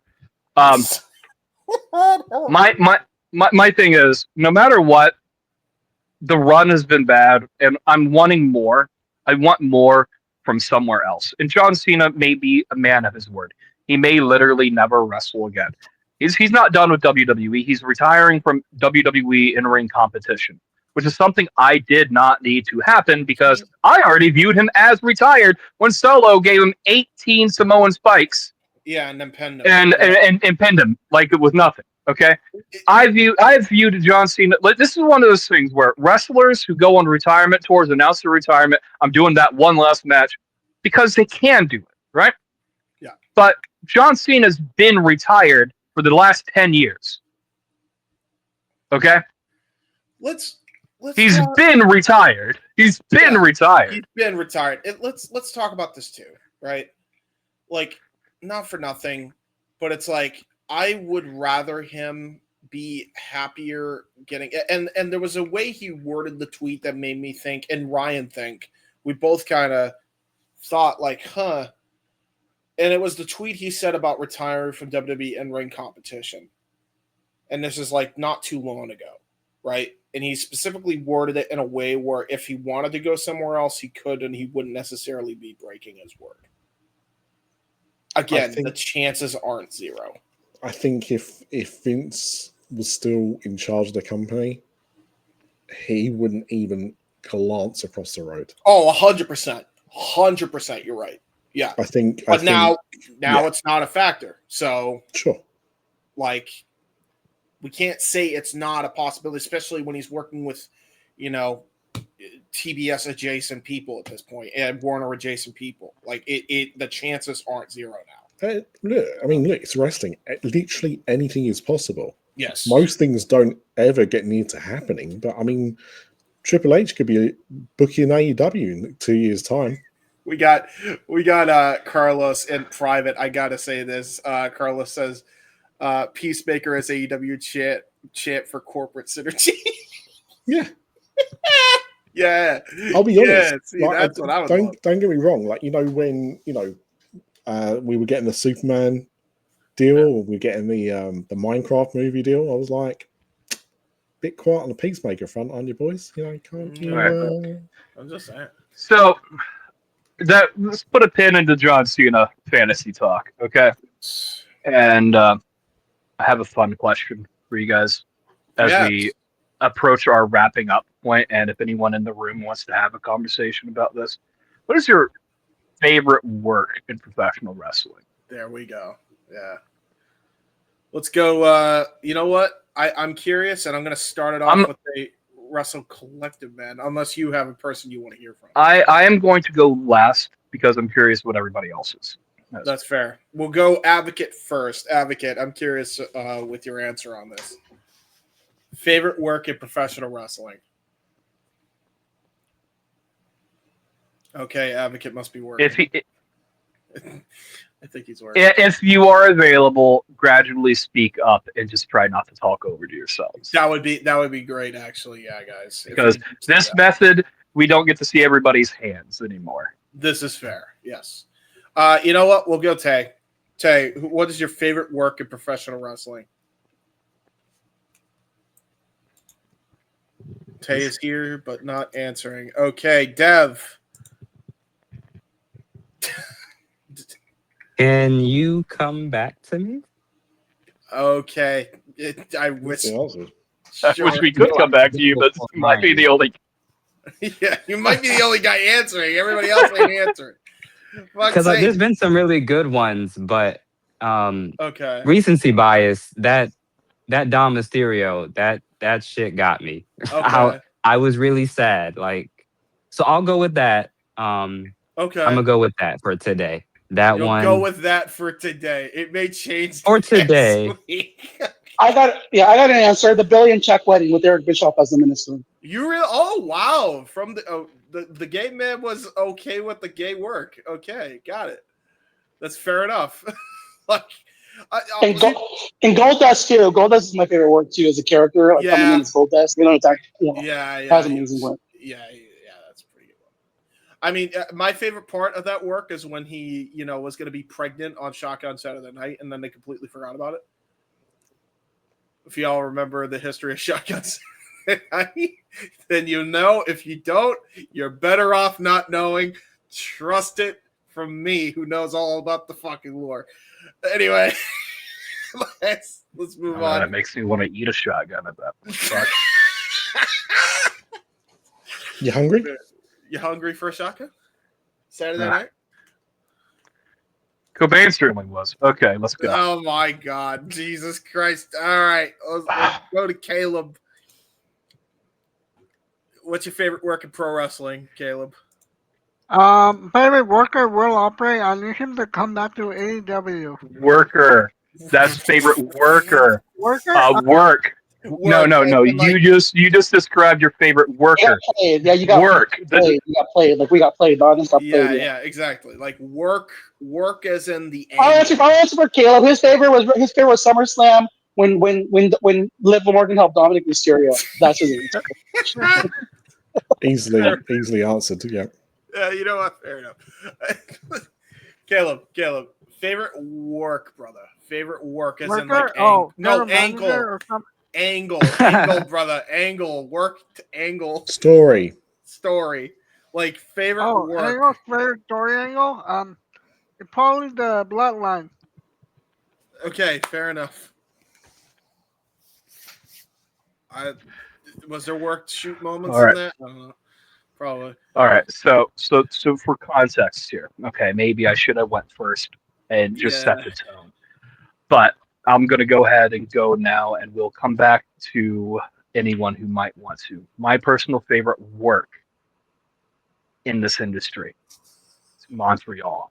Here we go. All right. So everybody for years has said, is the Montreal Screwjob a work or a shoot? It's a work, brother. Okay. It's a work, brother.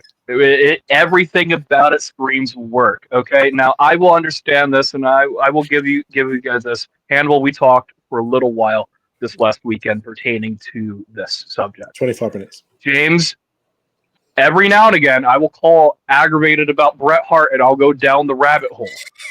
All right. Yes, you do. All right. So this is not me being a Bret Hart hater by any means. I just don't believe him when he says he did not believe I don't believe him when he says he got fucked over. Okay. There is this documentary. It came out in 97. It came out literally the following year. It was being produced from like 95 onward. 99. Okay. Yeah. It came out in 99? Okay. Yeah. All right. So I digress. Point. Bret Hart, Wrestling with Shadows, Hitman Hart. This is a very important documentary. If you call yourself a Bret Hart fan and you haven't seen this documentary, you're not a Bret Hart fan. This is literally his documentary. This is the I got you my documentary. mic, by the way. This is the documentary on Bret Hart. Okay. I tried to type in the chat. Bret Hart, towards the end of this documentary, is mic'd up, hot mic'd, like everything we hear him. He has a mic on his person most of the time, recording every conversation. Okay. We are told that Bret Hart had reasonable creative control in his contract. Okay. Yes. Bear this in mind. The key word is reasonable creative control. Reasonable. He's also being very unreasonable by not doing his job and being told, this is your stop date. We want you to lose on your stop date. You are the champion. Okay. Bret Hart claims he would have dropped the title at any other point. We all know the history here. Deep in the match, Bret is thrown in a sharpshooter. But at the end of this documentary, he's mic'd up and he tells Vince, I don't have to beat Shawn. We can have a schmoz or whatever. I think it allows me the opportunity to leave with my head high. Direct quote, Bret Hart's mouth, probably the week of Survivor Series. Okay? Yes. And this is a big conversation for this because it is Survivor Series weekend. Tailor this to Survivor Series. Okay? Deep in the match, he's rolled into the sharpshooter. Vince rings bell. Ends in chaos. Schmoz. It was a work. Now, what I don't think Brett was under the impression of was what kind of schmoz was he going to get. Okay? Yes. Typically, a schmoz is when, a bunch of guys run down, interfere the match falls into complete chaos. And otherwise, isn't that exactly what happened? Yeah, that's exactly what happened. Thing is, we got a bell ring, a championship changed hands, and is what it is. But that is what I was referring to. What is your favorite work in this industry? What time did you get played? What time did you believe something so much and it wasn't what you thought it was? That's a work. Now, with that said, we'll go to Moonlight. Then we'll try to go around the horn again because she was the only one that didn't get to go. Okay, so I'm gonna try to be brief here. First of all, I know you really promoted me as this huge WWE watcher. Really hasn't been the same since SummerSlam. So That's it's just fair. gonna be more of an AEW. That's bias. fair. I've watched way more AEW in the last year. Yay! But the first one I want to bring up, just the whole story, the whole angle with Swerve Strickland and Hangman. That has been just so good. This year-long build-up. They go from just bitter enemies to we'll talk it out like men. Shout outs to Will Ospreay for being like a middleman, sort of. Were you now here they are teaming up with each other to try and take down a common enemy. Were you genuinely played by that? Did you think that they legitimately hated not each other? necessarily played by it. But it's your favorite regardless. But you did mention like an angle. Okay. But the second one, this one's more of like an angle. But I did play along with last year. I think it was last year. Mariah May was the AEW Women's Champion. Toni Storm was out with inactivity. She comes back and she has her skater girl persona. And so I remember just playing along like she had amnesia or something. So we played along for like a month or two. And then that moment where she finally reverts back to her timeless personality to absolutely catch Mariah off guard. I just didn't know how long that was going to last. Honestly, but I had fun playing along with the work. Okay, fair enough. Skater girl? I see. It's very hard. It's very hard to describe what Toni Storm. Like I guess kind of a rebel. Yeah, sure. It's Toni Storm's because it was just Toni Storm's gimmick in WWE. But it was very hard to describe. I just didn't know how to describe it. That's no. I would say it's punk rocker. No. That's what she was. She's definitely skater. Yeah. Punk rock 100%. Yeah, so I'm not the only She's Avril Lavigne, but wrestles. She's a poser. Exactly. She's a poser. Yeah, I'm so used to calling it skater. Poser my ass. All right. Well, thank you very much. Yeah. Thank you very much, Moonlight. All right, let's go. Let's try to go down the horde one more time. I think Advocate did have to go, so we'll start things off with Big Unk here. We'll go with Graps. Your favorite work in pro wrestling. Oh, no, Graps went away. What the fuck? Hey. No one wants to touch this subject with a 10-foot pole. Look what you did, Ryan. I blame you. No. He worked us, didn't he? He worked us into a shoot.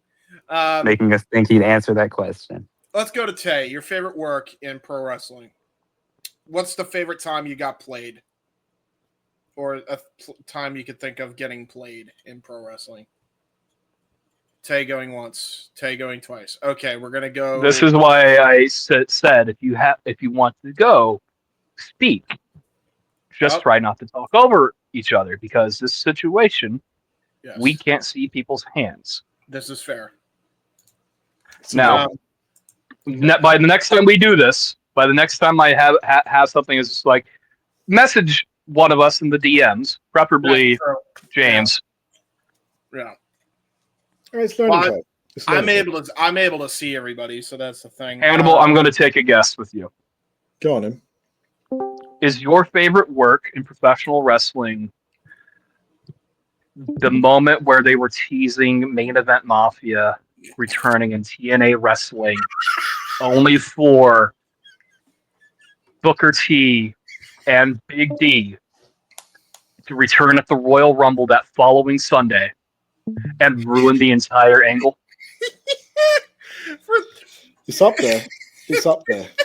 Can we talk about that for a second? I'm sorry. Now that you brought that up, the fact of how they teased that was that they had Crimson come out in a fucking suit and pretend he's going to shoot somebody. And it's the most absurd shit of all time. They played the theme music, bro. Yeah, they played the theme music for him and everything. And it just doesn't happen. I think there's two. There was going to be three, but I can't remember what his name is. But do you remember when there was they were hyping something up on TNA, and it looked like it was a ripoff of the Ultimate Warrior? Yeah. And then it turned out to just be some absolute nobody that disappeared after about a week. Yeah. But my two both involved women, actually. The first one was when it was WrestleMania 17. Yes. And it was when a comatose Linda McMahon stood up and walked over, kicked Vince in the balls. Because, I just assumed she was comatose, man. She was so shocked that she saw the genetic jackhammer. Generic jackhammer? What was his name? Yoyachic jackhammer? I don't know. Anyway, banging someone that he sent his wife into a coma. Of course, the irony is that he'd been doing that for years anyway. But the other one, and this is the one that I think is most shocking, was when I firmly believed that AJ Styles had an affair with Claire Lynch. No, did you actually believe that? No, of course not. Don't be fucking stupid. But it was funny. It was fun, though. It was fun. Even better than that was when they found out that she was playing Olive Oil at Islands of Adventure. Because that's what she was. That was her gig. Her gig was. Didn't they turn Dixie Carter's alleged various affairs into that angle? Yes. Yes. Yes, they did. Yeah. Yep. Yeah. Just affairs all over the place. TNA, where we allegedly. We all fuck. It is TNA. It was named by a man child. Anyway, Caleb. Does anybody remember? Oh, shit. Go ahead, Dev. Does anybody remember the feud, that really good feud between Batista and John Cena, where Dave was like super evil? He hated Mysterio. I actually thought he hated Mysterio, and there was a point where Batista was like in a wheelchair in a cast, and he started spazzing. And he's like, I'm in elementary school. He's yelling, "I quit." He's crippled. I thought that was the end of his career. I thought he hit rock bottom, and no pun intended. And like, that was my hero at the time, even though he went super evil and killed my other hero, Rey Mysterio. I believed him. I believed that he quit, that he hated wrestling and hated John Cena and Mysterio. That's fucking funny. I got worked a good time. That's fucking funny. Actually, another one was when they buried Paul Bearer in a glass coffin of cement. Oh my god! When you could clearly tell they were using a stunt double. All right. That's good. I'm going to loosely touch on this because I don't want to talk on how deep this is. Okay. Well, hold on, because Caleb's been waiting extremely patiently, and I feel bad. Yeah. How about when Dominic Mysterio turned on his dad, Rey Mysterio? Oh yeah, when he kicked him in the dick, then too. Yeah. He deserved it. Yeah. Why does Ray always get kicked in the dick? I'm starting to realize that. Ray deserved it. No, he doesn't. Don't eat that blasphemy in here. He's a deadbeat dad. He is not. He is not. Dom just wanted a Rolls Royce and a Mercedes. Not his real dad anymore. Like Rey Mysterio instilled so much heartbreak into Eddie Guerrero, his heart exploded later that November. Okay. Holy shit, Ryan! Jesus. It's true. What I'm going to say is, okay, because sometimes you got to get control of the room, and sometimes you have to say the most outlandish thing to get it. The actual time I think I've been worked for real for an angle in professional wrestling is the death of Vince McMahon. Him exploding. I'm going to be perfectly honest with you here. We joke, oh, well, Trump called and asked if Vince was okay. It's just like, you know why he called that? Because it was reported on everybody's locally syndicated news that Vince McMahon exploded. I heard he'd been taken to his local medical facility. So, like we're not going to touch on the follow-up to that. We're not going to touch on the following storyline. But Vince McMahon exploding was reported on the local news. What about that time when Hornswoggle, when he drew a cartoon hole in the wall and he ran through it? Yeah. And then Carlito tried to do the same thing and he smashed into the wall? That wasn't cool. Yeah, that's fair. It was magic, though. That wasn't cool. Oh, well. Yeah, that's true. So is this it? Okay. Are we wrapping up? Well, we've been going on since up after 5:30. It's 2.5 hours I'm the in. only one that yeah, fuck it. Nobody cares about me anyway. You can save my go, James. James, go. We've already been on this forever. Say what you want, brother. No. Favorite work, or the time I have been the most played. Oh man. And then I actually enjoyed it. Let me think. Probably as bad as it is and morbid as the story was, the Matt and Edge shit. Honestly, like that really did get me. And then it turned out there was some elements of shoot. And then they just ended up working together after the fact. So I'm like, okay, fair enough. Probably that. I don't like the ending, but you know, WWE infamously always fucks up the ending because Matt should have won. But, you know. Who they said, you know, instead of the hero going over in this, you know, the guy who slept with his best friend's girlfriend, he's the winner. He's the guy. He's the guy everyone should aspire to be. That's obviously Vince McMahon's guy. Why wouldn't it be? Yeah, because if Vince did the same shit, that's why. Now, here's the thing. What would have really made sense if Edge did that to Christian's wife instead. Yeah. And then we could have built something there. But it is what it is. Could you imagine? We got plugs to hit. WrestleCollective weekly podcast, I do believe, returns this Thursday. Yeah, sure does. And you can catch these two light the fuse because I'm going to be at the venue. Yes. This Wednesday. Whenever Raw goes off the air tonight, because I don't know when that is, but supposedly 15 minutes after the show, Monday Night Carlos, the Raw review with Dev. Enjoy that show on the X Spaces, assuming that everything isn't, you know, burning down between now and showtime. Mm-hmm. Survivor Series with us. There you go. Oh God, Survivor Series. We don't talk about Survivor Series here. Spent the last hour talking about Survivor Series. Ash put a great one in the chat. The Mark Henry retirement speech. That's a great one. Yeah. Oh, that was so a really good. one. So good. Oh, that one was so good. I never. The AJ Styles retirement speech. Yeah.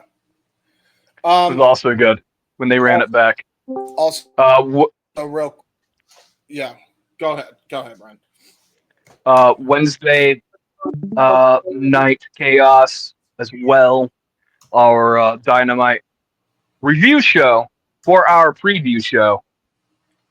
Yeah, we got you covered on Wednesdays. Really hard. Yeah. And then anything you want to check out with me outside of the collective, because I'll be on for Light the Fuse this week, you can just check it out on Jay Hubert's Side 95. I got watch-alongs this week. Ryan and I are probably doing a bunch of them. I don't even know what we have. I'm doing one. I'm doing at least one. He is doing at least one. I'm not doing several. So he's not missing Cena's match. That's not happening. He will be watching. That's 2 weeks time. That is 2 weeks. Is it 2 weeks time? Yeah, it's Yeah. not this week. It's Oh, yeah, you're right. It the is. day after. I'm sorry. I apologize. Will you be watching it legally? No.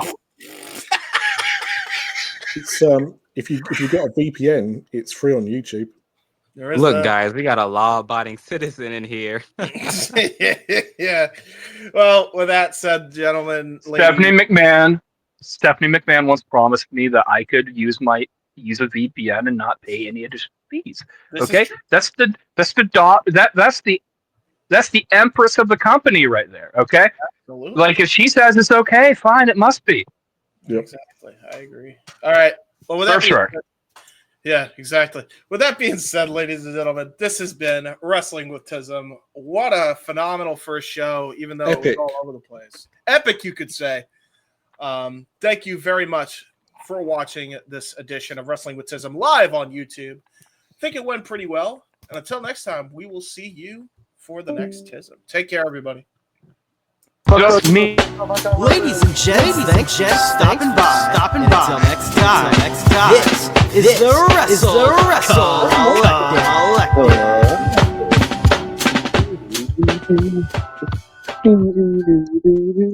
WrestleCollective.